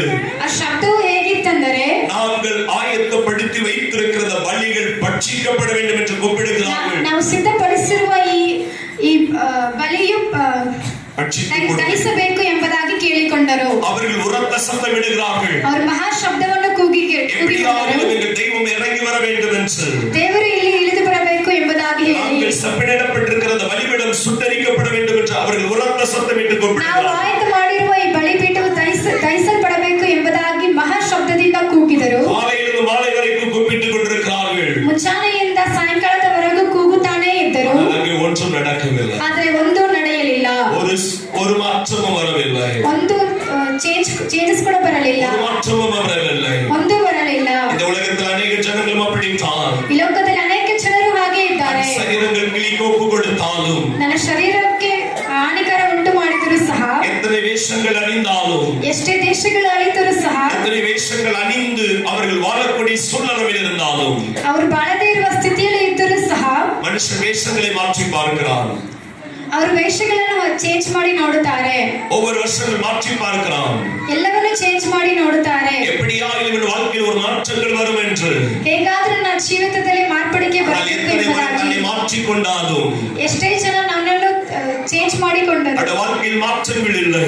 ಅವರ ಜೀವಿತದಲ್ಲಿ ಮಾರ್ಪಡಿಕೆ ಇಲ್ಲ. அவருடைய வாழ்க்கையில் நிம்மதி இல்லை. ಅವರ ಜೀವಿತದಲ್ಲಿ ನೆಮ್ಮದಿ ಇಲ್ಲ. அவர்கள் குழப்பத்திலும் பிரச்சனையிலும் இருக்கிறதை பார்க்கிறோம். ಅವರು ಕಷ್ಟದಲ್ಲಿ ಇರುವುದನ್ನು ನೋಡುತ್ತೇವೆ. ஒரு நாள் கடந்த முறை ஒரு சாலையில் போய் கொண்டிருக்கும் போது ನಾನು ದಾರಿಯಲ್ಲಿ ಹೋಗುತ್ತಿರುವಾಗ அந்த வேஷங்கள் மாற்றி அணிகிற அந்த காலங்கள், அதாவது என்ன சொல்லுவாங்க, தசரான்னு சொல்லுவாங்க. அது என்ன செய்வாங்கன்னா, அநேகர் எப்படி இருப்பாங்கன்னு பாத்தீங்கன்னா, ஆமென், அதுல ஒருத்தன் பைத்தியக்காரத்தன ஒரு வேஷம் போட்டிருக்கான். ಒಬ್ಬನು ಹುಚ್ಚನ ವೇಷವನ್ನು ಹಾಕಿದನು. அதை போட்டுட்டு அவன் என்ன செய்யறான், ஒரு இந்த மாதிரி ஒரு பாப்பா இருந்தா அந்த பாப்பாவை கையில வச்சுட்டு தட்டை தூக்கிட்டு எறியணும். ಈ ತರ ಒಂದು ಮಗು ಇತ್ತು. ಆ ಮಗುವಿಗೆ ತಟ್ಟೆಯನ್ನು ಎಸೆದರು. நான் உடனே நின்று ஏப்பா அந்த பிள்ளைய போய் நீ மிரட்டிட்டு இருக்க, அவ சொல்ற என்ன நான் தான் பைத்தியக்காரன் தெரியுதுல்ல அப்படின்னு. ನಾನು ನಿಂತ್ಕೊಂಡು ಯಾಕೆ ಹೀಗೆ ಮಾಡುತ್ತಿ ಎಂದು ಕೇಳುವಾಗ ನಾನು ಹುಚ್ಚನು ಎಂಬುದಾಗಿ ಆತನು ಹೇಳಿದನು. நீ பைத்தியக்காரன் தான் தெரியுதுப்பா, ನೀನು ಹುಚ್ಚನು ಎಂಬುದಾಗಿ ನನಗೆ ಗೊತ್ತು. அந்த பிள்ளை மேல எறியே, ಆ ಮಗುವಿನ ಮೇಲೆ யாரோ ಎಸೆದಿದ್ದೀಯಾ? வாலிபன் பாரும்போது அவன் மேல உன்னால எரிய முடியுமான்னு கேட்டேன். ಆ ಯವನಸ್ಥನ ಮೇಲೆ ಮಾಡುವುದಕ್ಕೆ ಸಾಧ್ಯನಾ ಎಂಬುದಾಗಿ ಕೇಳಿದೆ. உன் வேலையை பார்த்துட்டு போ அப்படின்னு. ಅವರು ಹೇಳಿದ್ರು ನಿನ್ನ ಕೆಲಸವನ್ನು ನೋಡಿ ಹೋಗು நான் ಎಂಬುದಾಗಿ. சொன்னேன், நீ எத்தனை வருஷம் மாறினாலும் உன் வாழ்க்கையில இன்னொன்னு பைத்தியமாய் தான் இருப்பாய் தவிர ನೀನು ಎಷ್ಟೇ ವೇಷ ಹಾಕಿದರೂ ನಿನ್ನ ಜೀವಿತದಲ್ಲಿ ನೀನು ಹುಚ್ಚನಾಗಿ ಇರುತ್ತಿ ಎಂಬುದಾಗಿ ಹೇಳಿದೆ. உன் வாழ்க்கை மாற்றப்படுவதில்லை. ನಿನ್ನ ಜೀವಿತವು நீ ಮಾರ್ಪಡುವುದಿಲ್ಲ. பைத்தியக்காரனை அலைய வேண்டிய அவசியம் இல்லை. ನೀನು ಹುಚ್ಚನಾಗಿ ಮಾರ್ಪಡುವ ಅವಶ್ಯಕತೆ ಇಲ್ಲ. உன்னை பைத்தியக்காரனாய் மாற்றிக் கொண்டிருக்கிற பொல்லாத வல்லமிருந்து இயேசு விடுவிக்க வல்லவராக இருக்கிறார். ನಿನ್ನನ್ನು ಹುಚ್ಚನಾಗಿ ಮಾರ್ಪಡುವ ಈ ಲೋಕದಿಂದ ಯೇಸು ಬಿಡುಗಡೆ ಮಾಡುವವನಾಗಿದ್ದಾನೆ. நீ இயேசுவை தேடி வருவாயானால், ನೀನು ಯೇಸುವನ್ನು ಹುಡುಕಿ ಬಂದರೆ இப்படிப்பட்ட வாழ்க்கையை நீ வாழ வேண்டிய அவசியம் இல்லை. இயேசுவுக்கு உன் சொந்த ரட்சகராக நீ ஏற்றுக்கொள்ளும் பொழுது உன் வாழ்க்கையில் மாற்றங்கள் வரும். ಯೇಸುವನ್ನು ಸ್ವಂತ ರಕ್ಷಕರಾಗಿ ಅಂಗೀಕರಿಸುವಾಗ ನಿನ್ನ ಜೀವಿತವು ಮಾರ್ಪಡುತ್ತದೆ. இப்பொழுது எலியா பலியிட வேண்டிய நேரம் வந்துவிட்டது.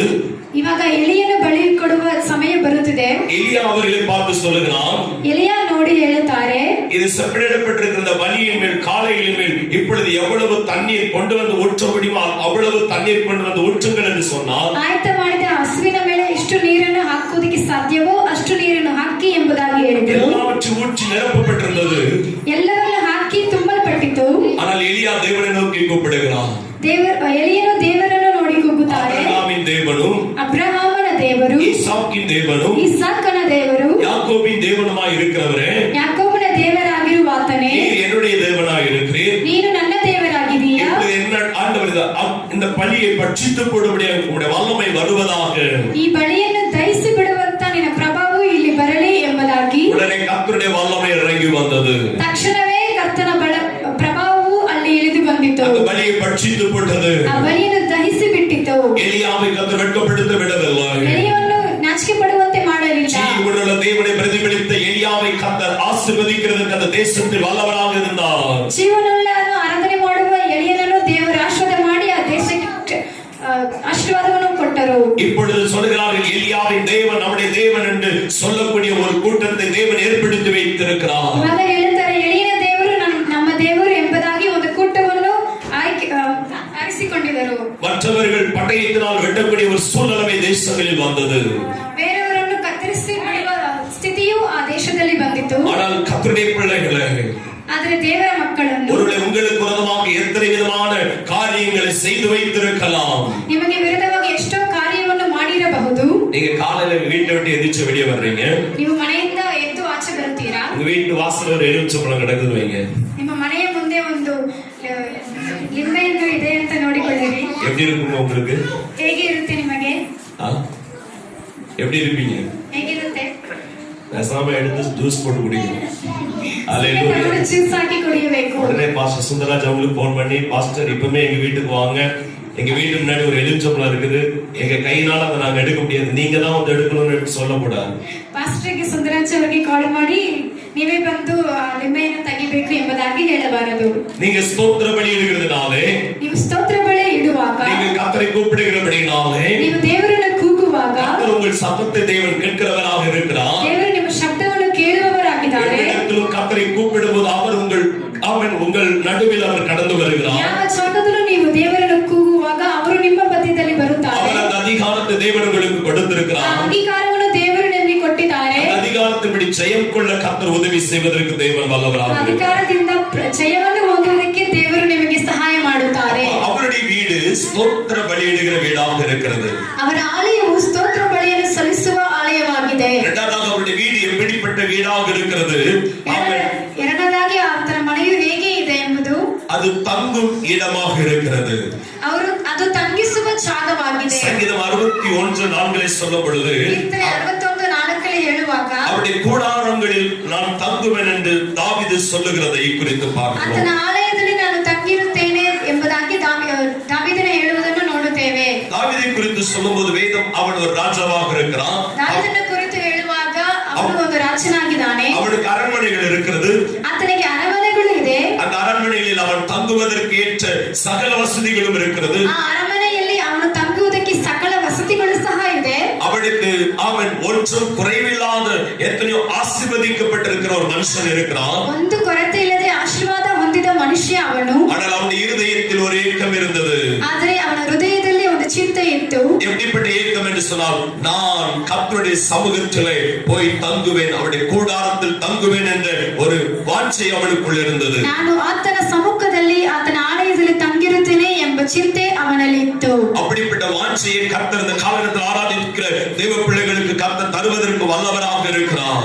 ಆತನ ಚಿಂತೆ ಈ ಸಮಯದಲ್ಲಿ ಆರಾಧನೆ ಮಾಡುವ ನಿಮಗೂ ಕೂಡ ದೇವರು ಕೊಡುವಂತನಾಗಿದ್ದಾನೆ. இந்த உலகத்தில் எத்தனை வசதிகள் இருந்தாலும், ಈ ಲೋಕದಲ್ಲಿ ನಮಗೆ ಎಷ್ಟೇ ವಸತಿಗಳು ಇದ್ದರೂ ಸಹ, அவருடைய வீட்டில் வந்து அவருடைய சமூகத்தில் தங்குவதை தேவன் எதிர்பார்த்து கொண்டிருக்கிறார். ಆದರೆ ಆತನ ಆಲಯಕ್ಕೆ ಬಂದು ಆತನ ಸಮ್ಮುಖದಲ್ಲಿ ತಂಗುವುದನ್ನು ದೇವರು ಇಚ್ಛಿಸುತ್ತಾರೆ. அவருடைய சமூகத்தில் வந்து தாவீது என்ன சொல்லுகிறான்? ಆತನ ಸಮ್ಮುಖದಲ್ಲಿ ಬಂದು ದಾವೀದನು ಏನು ಹೇಳುತ್ತಾನೆ? ஆண்டவரே, நான் ஆடுகள் மேய்த்துக் கொண்டிருந்தவன், ದೇವರೇ, ನಾನು ಕುರಿ ಮೇಯಿಸುವವನಾಗಿದ್ದೆ. என் குடும்பங்களில் நான் ஒரு ஏழ்மையாக பிறந்தவன், ನನ್ನ ಕುಟುಂಬದಲ್ಲಿ ನಾನು ಒಂದು ಕೊರತೆಯುಳ್ಳವನಾಗಿ ಹುಟ್ಟಿದವನು. ஆடுகள் மேய்த்துக் கொண்டிருந்த என்னை ಕುರುಬನಾಗಿದ್ದ ನನ್ನನ್ನು என்னை ஒரு ராஜாவாய் மாற்றினீரே. ನನ್ನನ್ನು ರಾಜನಾಗಿ ஆனாலும் என்னை ராஜாவாய் மாற்றிருந்தாலும் ನನ್ನನ್ನು ರಾಜನಾಗಿ ಮಾರ್ಪಡಿಸಿದರೂ ಸಹ உம்முடைய சமூகத்தை நான் மறப்பதில்லை. ನಿಮ್ಮ ಆಲಯವನ್ನು ನಾನು ಮರೆಯುವುದಿಲ್ಲ. உம்முடைய சமூகம் எனக்கு இவ்வளவு உயர்வை கொடுத்திருக்கிறது.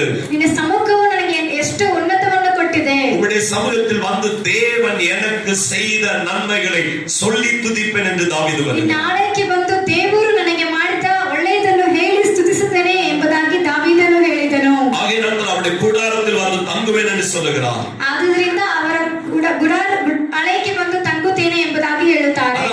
என்னுடைய வீடு சகல ஜனங்களுக்கும் ஜெப வீடு என்று சொல்லப்படுகிறது. ಆದ್ದರಿಂದ ಅವರು ಹೇಳಿದ್ರು, ನನ್ನ ಆಲಯವು ಸಕಲ ಜನರಿಗೆ ಪ್ರಾರ್ಥನೆಯ ಮನೆ ಎಂಬುದಾಗಿ. நாம் அவருடைய சமூகத்தில் வந்து தங்குவதற்கு கர்த்தர் உதவி செய்வதற்கு தேவன் வல்லவராக இருக்கிறார். ನಾವು ಆತನ ಆಲಯಕ್ಕೆ ಸ್ಥಳಕ್ಕೆ ಬಂದು ತಂಗಿಸುವುದಕ್ಕೆ ದೇವರು ಸಹಾಯ ಮಾಡುವವನಾಗಿದ್ದಾನೆ. அவருடைய சமூகத்தில் வந்து தங்கும் போது ಆತನ ಸಮೂಹಕ್ಕೆ ಬಂದು ನಾವು ತಂಗಿರುವಾಗ இங்கே என் கண்கள் என் செவிகள் என் இருதயம் இங்கே இருக்கிறது என்று சொன்ன தேவன், ನನ್ನ ಕಣ್ಣು ನನ್ನ ಕಿವಿ ನನ್ನ ಹೃದಯವು ಇಲ್ಲಿ ಇರುವುದೇ ಎಂಬುದಾಗಿ ಹೇಳಿದ ದೇವರು அவருடைய சமூகத்தில் வரும்பொழுது அவர் நம்மை விசாரிக்கிறவராக இருக்கிறார். ಆತನ ಆಲಯಕ್ಕೆ ಬರುವಾಗ ದೇವರು ನಮ್ಮನ್ನು ವಿಚಾರಣೆ ಮಾಡುವವನಾಗಿದ್ದಾನೆ. ஒருவேளை நம்ம வீட்டுக்கு ஒருத்தர் வர்றாங்க அப்படின்னா, ಒಂದು ವೇಳೆ ನಮ್ಮ ಮನೆಗೆ ಒಬ್ಬರು ಬರುತ್ತಾರೆ ಎಂಬುದಾದರೆ, நமக்கு அறிமுகம் இல்லாதவர்கள் ஒருத்தர் வருகிறார் என்று ನಮಗೆ சொன்னால் ಗೊತ್ತಿಲ್ಲದೆ ಇರೋರು ಬಂದರೆ உடனே கூப்பிட்டு வீட்டுக்கு என்ன செய்ய மாட்டோம்? ಕೂಗಿ ಏನು ಮಾಡುತ್ತೇವೆ? உட்கார வைக்க மாட்டோம். ಕುತ್ಕೊಳ್ಳುವಂತೆ ಮಾಡುವುದಿಲ್ಲ. அவங்களை கேட்போம், நீங்க எங்க இருந்து வர்றீங்க அப்படின்னு சொல்லி அவங்களை விசாரிப்பீங்களா? விசாரிக்க மாட்டீங்களா? ನಾವು ಅವರನ್ನು ವಿಚಾರಣೆ ಮಾಡುತ್ತೇವೆ. அவங்களை விசாரித்த பின்பு ವಿಚಾರಣೆ ಮಾಡಿದ ಮೇಲೆ அவர்கள் சரியான அளவுக்கு பதில் சொல்வார்கள் என்று சொன்னால், ಅವರು ಸರಿಯಾಗಿ ಉತ್ತರಿಸಿದರೆ நம்முடைய வாசல்களை திறந்து ನಮ್ಮ ಬಾಗಿಲನ್ನು ತೆರೆದು நம்முடைய வீட்டுக்குள்ள அவர்களை அழைத்து ನಮ್ಮ ಮನೆಯನ್ನು ಅವರನ್ನು ಕರೆದು அவரோடு நீங்கள் வந்த முகாந்திரம் என்ன என்பதை அவர்களோடு பேசுவீங்களா? பேச மாட்டீங்களா? ಅವರು ಬಂದಿದ್ದು ಯಾವುದಕ್ಕೋಸ್ಕರ ಎಂಬುದನ್ನು ಮಾತಾಡುತ್ತೀರಾ? ஒரு ಇಲ್ಲ. மனுஷன் அதை செய்ய முடியும் என்று சொன்னால், ಒಂದು ಮನುಷ್ಯನು ಅದನ್ನು ಮಾಡುವುದಾದರೆ அதை விட மேலான சர்வவல்லமையுள்ள தேவனாகிய கர்த்தர் அவருடைய சமூகத்திற்கு நீங்க வரும்போது, ಅದಕ್ಕಿಂತ ಮೇಲಾದ ಸರ್ವಶಕ್ತನಾದ ದೇವರು ಆತನ ஒருவேளை ராஜாவாகிய தாவீது அவருடைய சமூகத்திற்கு வருகிறான். ರಾಜನಾದ ದಾವೀದನು ಆತನ ಸಮೂಹಕ್ಕೆ ಬರುವಾಗ தாவீது ஆமென், தேவன் அவனை பார்த்து கேட்கிறார், தாவீது என்னுடைய சமூகத்திற்கு வந்திருக்கிற ஆமென் என்று சொல்லும்போது அவன் சொன்னான், நீர் என்னை உயர்த்தி வைத்த எல்லாவற்றையும் சொல்லி துதிக்கும்படி நான் வந்திருக்கிறேன். ದೇವರು ದಾವೀದನ ಬಳಿ ಕೇಳಿದ್ರು, ಯಾಕೆ ನನ್ನ ಸಮೂಹಕ್ಕೆ ಬಂದೆ ಎಂಬುದಾಗಿ. ಅವಾಗ ದಾವೀದನು ಹೇಳುತ್ತಾನೆ,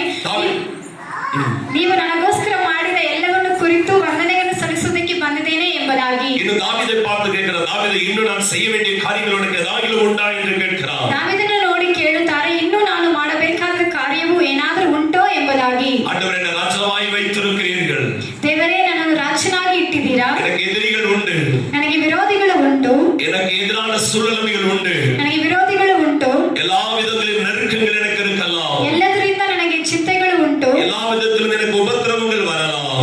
ಎಲ್ಲಾ ವಿಧದಿಂದ ನನಗೆ ಉಪದ್ರವಗಳು ಬರಬಹುದು. ஆனால் நான் கர்த்தருடைய சமூகத்தில் இருக்கிறபடியினால், ನಾನು ದೇವರ ಸಮ್ಮುಖದಲ್ಲಿ ಇರುವುದರಿಂದ, நான் அவருடைய சமூகத்தில் வாசம் பண்ணுகிறபடியினால், ನಾನು ನಿನ್ನ ಸಮ್ಮುಖದಲ್ಲಿ ವಾಸ ಮಾಡುವುದರಿಂದ, என் தேவாதி தேவன் என்னோடு கூட இருக்கிறபடியினால், ದೇವಾದ ದೇವತರು ನಮ್ಮಲ್ಲಿ ಇರುವುದರಿಂದ, நீ என்னோடு கூட இடைப்பட்டிருக்கிறபடியினால், ನೀವು ನನ್ನಲ್ಲಿ ಇರುವುದರಿಂದ, என் பட்சத்தில் இருக்கிறபடியினால், என் பட்சத்தில் இருக்கிறபடியினால் ನನ್ನ ಪಕ್ಕದಲ್ಲಿ ಇರುವುದರಿಂದ எதுவும் என்னை மேற்கொள்வதில்லை. ಯಾವುದು ನನ್ನನ್ನು ಮುಟ್ಟುವುದಿಲ್ಲ. அல்லேலூயா. ಹಲ್ಲೆಲೂಯಾ. நீங்க தேவ சமூகத்தில் வரும்போது ದೇವರ ಸಮ್ಮುಖದಲ್ಲಿ ನೀವು ಬರುವಾಗ ஆண்டவர் உங்களை விசாரிக்கிறார். ದೇವರು ನಿಮ್ಮನ್ನು ವಿಚಾರಿಸುತ್ತಾರೆ. இந்த நேரத்துல வந்திருக்கிறிய என்ன விஷயம் கேட்பார்? ಏನು ವಿಷಯ ಎಂಬುದಾಗಿ ಕೇಳುತ್ತಾರೆ. இந்த இடத்துல முழங்கல்படி இருப்பது ஆண்டவர் உங்களை பார்த்து கேட்பாரு. ಈ ಮುಗಿಯುವಾಗ ದೇವರು ನಿಮ್ಮನ್ನು ನೋಡಿ ಕೇಳುತ್ತಾರೆ, என்ன பிரச்சனையோடு வந்திருக்கிறீங்க? ಯಾವ ಚಿಂತೆಯಿಂದ ಬಂದಿದೀಯಾ? என்னத்தை வீடு வந்திருக்கிறீங்க? ನಿನಗೆ ಏನು ಸಹಾಯ ಬೇಕು ಎಂಬುದಾಗಿ ಕೇಳುತ್ತಾರೆ. என்ன வேணும்னு வந்திருக்கிறீங்க? ಏನು ಬೇಕು ಎಂಬುದಾಗಿ ಕೇಳುತ್ತಾರೆ. ஆண்டவர் நம்மளை விசாரிக்கிறவராக இருக்கிறார். ದೇವರು ನಮ್ಮನ್ನು ವಿಚಾರಣೆ ಮಾಡುವವರಾಗಿದ್ದಾರೆ. சமூகத்தில் வந்து ஜெபிக்கும் போது, ದೇವರ ಸಮ್ಮುಖದಲ್ಲಿ ಬಂದು ಪ್ರಾರ್ಥಿಸುವಾಗ எப்படி கேட்ப, ஆண்டவரே நான் எக்ஸாம் எழுத போறேன், அதுக்கு நீங்க என்ன செய்யுங்க? ಹೇಗೆ ಕೇಳುತ್ತೇವೆ ನಾವು, ದೇವರೇ ನಾನು ಎಕ್ಸಾಮ್ ಬರೆಯುವುದಕ್ಕೆ ಹೋಗುತ್ತೇನೆ, ನನಗೆ ಸಹಾಯ ಮಾಡಿ, எனக்கு உதவி செய்யுங்கன்னு கேட்போம். ನನಗೆ ಸಹಾಯ ಮಾಡಿ ಎಂಬುದಾಗಿ ಕೇಳುತ್ತೇವೆ. அப்ப ஆண்டவர் சொல்றாரு, நீ கண்டிப்பா ஆண்டவர் என்ன செய்ய, வெற்றி பெறுவான்னு சொல்லுவாரா, வெற்றி பெற மாட்டேன்னு சொல்லுவாரா? ದೇವರು ಹೇಳ್ತಾರ, ನೀನು ಖಂಡಿತವಾಗಿ ಜಯ ಹೊಂದುತ್ತೀಯಾ ಎಂದು ಹೇಳ್ತಾರ, ಇಲ್ಲ ಎಂದು ಹೇಳ್ತಾರ? சொல்லுங்க, பதில் சொல்லுவோம். ಉತ್ತರವನ್ನು ಹೇಳಿ ನೋಡೋಣ. நீங்க எக்ஸாம் எழுத போறீங்க, எக்ஸாம் எழுதுறதுக்காக ஜெபம் பண்ண வந்திருக்கீங்க. ನೀವು ಎಕ್ಸಾಮ್ ಬರೆಯುವುದಕ್ಕೆ ಹೋಗುತ್ತೀರಾ, ಎಕ್ಸಾಮ್ ಬರೆಯುವುದಕ್ಕೋಸ್ಕರ ಪ್ರಾರ್ಥನೆ ಮಾಡಲು ಬಂದಿದ್ದೀರಾ. அப்போ ஆண்டவர் பாஸ் ஆயிடுவேன்னு சொல்லுவாரா, சொல்ல மாட்டாரா? ಅವ್ರು ಪಾಸ್ ಆಗಿತ್ತಿ ಎಂಬುದಾಗಿ ಹೇಳುತ್ತಾರಾ, ಇಲ್ಲವಾ? நான் சொல்ல மாட்டாரு. ನಾನು ಹೇಳುತ್ತೇನೆ ಇಲ್ಲ ಎಂಬುದಾಗಿ. கடைசி நேரத்துல வந்து ஜெபிக்கிற ஜெபத்துக்கு ஆண்டவர் பதில் கொடுக்க மாட்டாரு. ಕಡೆಯಾಗಿ ಬಂದು ಪ್ರಾರ್ಥಿಸುವಾಗ நீங்க நல்லா படிச்சிருக்கணும், ನೀವು ಚೆನ್ನಾಗಿ ಓದಿರಬೇಕು, நீங்க நல்லா பிரயாசப்பட்டிருக்கணும், ನೀವು ಪ್ರಯಾಸ ಪಟ್ಟಿರಬೇಕು. நீங்க பிரயாசப்பட்டு தேவ சமூகத்துல வந்து ஜெபிக்கும் போது ஆண்டவர் வெற்றி கொடுப்பார். ನೀವು ಪ್ರಯಾಸಪಟ್ಟ ದೇವರ ಸಮ್ಮುಖದಲ್ಲಿ ಬಂದು ಪ್ರಾರ್ಥಿಸುವಾಗಲೇ ದೇವರ ಜಯವನ್ನು ಕೊಡುತ್ತಾರೆ. படிக்காம வந்து தேவ சமூகத்துல முழங்கால் போட்டு ಓದದೆ ಬಂದು ದೇವರ ಸಮ್ಮುಖದಲ್ಲಿ ಮೊಣಕಾಲೂರಿ எக்ஸாம் எழுதிட்டு வந்துட்டு ಎಕ್ಸಾಮ್ ಬರೆದು ಬಂದು அப்ப சர்ச்சில் வந்து சொல்றது, ಚರ್ಚಲ್ಲಿ ಬಂದು ಹೇಳೋದು, நான் இங்க வந்து ஜெபம் பண்ணிட்டு போனேன், ನಾನು ಇಲ್ಲಿ ಬಂದು ಪ್ರಾರ್ಥನೆ ಮಾಡಿ ಹೋಗಿದ್ದೆ, எல்லா பாடத்திலையும் ஃபெயில் ஆயிட்டேன், ನಾನು ಎಲ್ಲಾ ಪಾಠದಲ್ಲೂ ಫೇಲ್ ಆದೆ, ஆண்டவர் எனக்கு கொஞ்சம் கூட என்ன செய்யல, ದೇವರು ನನಗೆ ಸ್ವಲ್ಪನೂ ಸಹ உதவி செய்யணும்னு சொல்லுவோம். ಸಹಾಯ ಮಾಡಲಿಲ್ಲ ಎಂಬುದಾಗಿ ಹೇಳುತ್ತೇವೆ. ஆனா நீங்க பிரயாசப்பட்டிருக்கணும், நீங்க படிக்கணும், நீங்க தேவன் மேல விசுவாசத்தோடு வச்சுட்டு நீங்க போய் எழுதும் போது அப்புறம் உங்களுக்கு உதவி செய்யும். ನೀವು ಕಷ್ಟಪಟ್ಟಿರಬೇಕು, ದೇವರ ಮೇಲೆ ஆண்டு உதவி செய்யಬೇಕು. இதே போலதான் ஒவ்வொரு காரியத்தில் சின்ன சின்ன காரியங்கள்ல நம்ம ஏதாவது ஒன்று செய்யாம ஆண்டு சமூகத்துல வந்து வெற்றி பெற்று வேணும் கேட்டா ஆண்டு கொடுக்க மாட்டோம். ನಾವು ಏನಾದರೂ ಸಹ ಪ್ರಯತ್ನ ಪಡದೆ ದೇವರ ಸಮ್ಮುಖದಲ್ಲಿ ಬಂದು ಜಯ ಕೊಡು ಎಂಬುದಾಗಿ ಕೇಳಿದರೆ ದೇವರು ಮಾಡುವುದಿಲ್ಲ. வெற்றி பெற வேண்டும் என்றால் ஜெபமும் இருக்க வேண்டும், பிரயாசமும் இருக்க வேண்டும். ಜಯ ಹೊಂದಬೇಕೆಂದರೆ ಪ್ರಾರ್ಥನೆಯೂ ಇರಬೇಕು, ಪ್ರಯತ್ನವೂ ಸಹ ಇರಬೇಕು. ஒருவேளை வேலை வேண்டும் என்று நீங்கள் வந்து ஜெபிக்கலாம். ಒಂದು ವೇಳೆ ಕೆಲಸ ಬೇಕು ಎಂಬುದಾಗಿ ನೀವು ಪ್ರಾರ್ಥನೆ ಮಾಡಬಹುದು. ஆண்டவரே எனக்கு வேலை வேண்டும் என்று ஜெபிக்கலாம். ದೇವರು ನನಗೆ ಕೆಲಸ ಬೇಕು ಎಂಬುದಾಗಿ ಕೇಳಬಹುದು. ஆண்டவர் சொல்றார் நீ போ உனக்கு வாய்க்கப்படும்னு சொல்லுவாரு. ದೇವರು ಹೇಳ್ತಾರೆ ನೀನು ಹೋಗು ನಾನು ಕೊಡುತ್ತೇನೆ ಎಂಬುದಾಗಿ. சிலர் சொல்வாங்க வேலை என்ன தேடி வரணும்பாங்க, வேலை என்னை தேடி வர வேண்டும் என்று. ಕೆಲವರು ಹೇಳ್ತಾರೆ ಕೆಲಸ ನನ್ನನ್ನು ಹುಡುಕಿ ಬರಬೇಕು ಎಂಬುದಾಗಿ. வயசு நம்மளை தேடி வந்தவர் வேலை நம்மளை தேடி வராது. வேலையை தேடி தேடி வயசாயிருவோம். ಕೆಲಸವನ್ನು ಹುಡುಕಿ ಹುಡುಕಿ ನಾವು ವಯಸ್ಸಾಗುತ್ತೇವೆ. வேலையை தேடி போகும் பொழுது கர்த்தர் காரியங்களை வாய்க்கப்படுகிறார். ಕೆಲಸವನ್ನು ಹುಡುಕಿ ಹೋಗುವಾಗ ದೇವರು ಅದನ್ನು நாம் பிரயாசப்படுவது கர்த்தர் நமக்கு அதை வாய்க்க பண்ணி கொடுப்பதற்கு தேவன் வல்லவராக இருக்கிறார். ನಾವು ಪ್ರಯತ್ನ ಮಾಡುವಾಗ ದೇವರು ನಮಗೆ ಕೊಡುವವನಾಗಿದ್ದಾನೆ. தேவ சமூகத்தில் காத்திருக்கிற ஒவ்வொரு நிமிஷங்களும் ஆண்டவர் நமக்கு நன்மை செய்வதற்கு கர்த்தர் உண்மை உள்ளவராக இருக்கிறார். ದೇವರ ಸಮ್ಮುಖದಲ್ಲಿ ನಾವು ಕಾದಿರುವಾಗ ದೇವರು ನಮಗೆ ಒಳ್ಳೆಯದನ್ನು ಮಾಡುವವನಾಗಿದ್ದಾನೆ. அப்ப அவருடைய சமூகத்தில் வருகிற நம்முடைய வாழ்க்கையிலே ஜெபமும் பிரயாசமும் இருக்க வேண்டும். ಆತನ ಸಮ್ಮುಖದಲ್ಲಿ ಬರುವ ನಮ್ಮ ಜೀವಿತದಲ್ಲಿ ಪ್ರಾರ್ಥನೆಯೂ ಪ್ರಯತ್ನವೂ ಇರಬೇಕು. அப்படி இருக்கும்போது ஆண்டவர் தாவீதுடைய வாழ்க்கையை அவருடைய சிங்காசனத்தை ஒருவராலும் அசைக்க முடியவில்லை. ಹಾಗೆ ಇರುವಾಗ ದಾವೀದನ ಜೀವಿತದಲ್ಲಿ ಆತನ ಸಿಂಹಾಸನವನ್ನು ಒಬ್ಬರು ಸಹ ಕದಲುವಂತೆ ಮಾಡಲಿಲ್ಲ.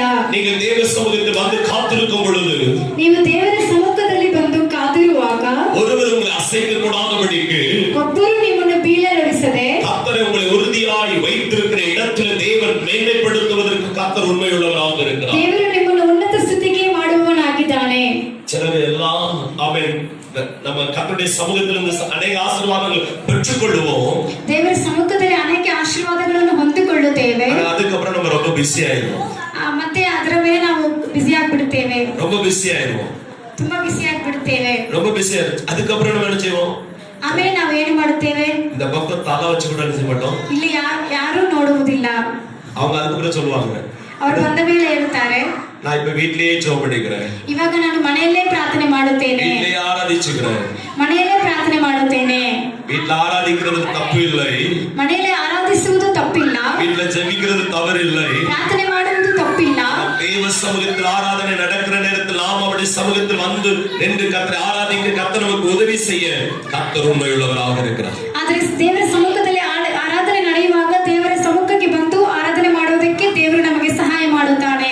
ஹல்லேலூயா. ஹல்லேலூயா. தேவ சமூகத்தில் வந்து நம்ம காத்திருக்கும் போது கர்த்தர் நிச்சயமாய் நம்முடைய வாழ்க்கையில் அற்புதங்கள் ஆண்டவர் செய்வதற்கு தேவன் உண்மையுள்ளவராக இருக்கிறார். ದೇವರ ಸಮ್ಮುಖಕ್ಕೆ ಬಂದು ನಾವು ಕಾದಿರುವಾಗ ದೇವರು ನಮ್ಮ ಜೀವಿತದಲ್ಲಿ ಆಶೀರ್ವಾದವನ್ನು ಕೊಡುವವನಾಗಿದ್ದಾನೆ. அவருடைய சமூகத்தில் வந்து காத்திருக்கும் போது, ಆತನ ಸಮ್ಮುಖ ಬಂದು ಕಾದಿರುವಾಗ, அவருடைய வீட்டிற்கு நம்ம வரும் பொழுது, ಆತನ ಆಲಯಕ್ಕೆ ನಾವು ಬರುವಾಗ ஆண்டவர் இன்னும் நம்முடைய வாழ்க்கையில அவன் உயர்த்தி கொண்டேதான் கர்த்தர் இருப்பார்.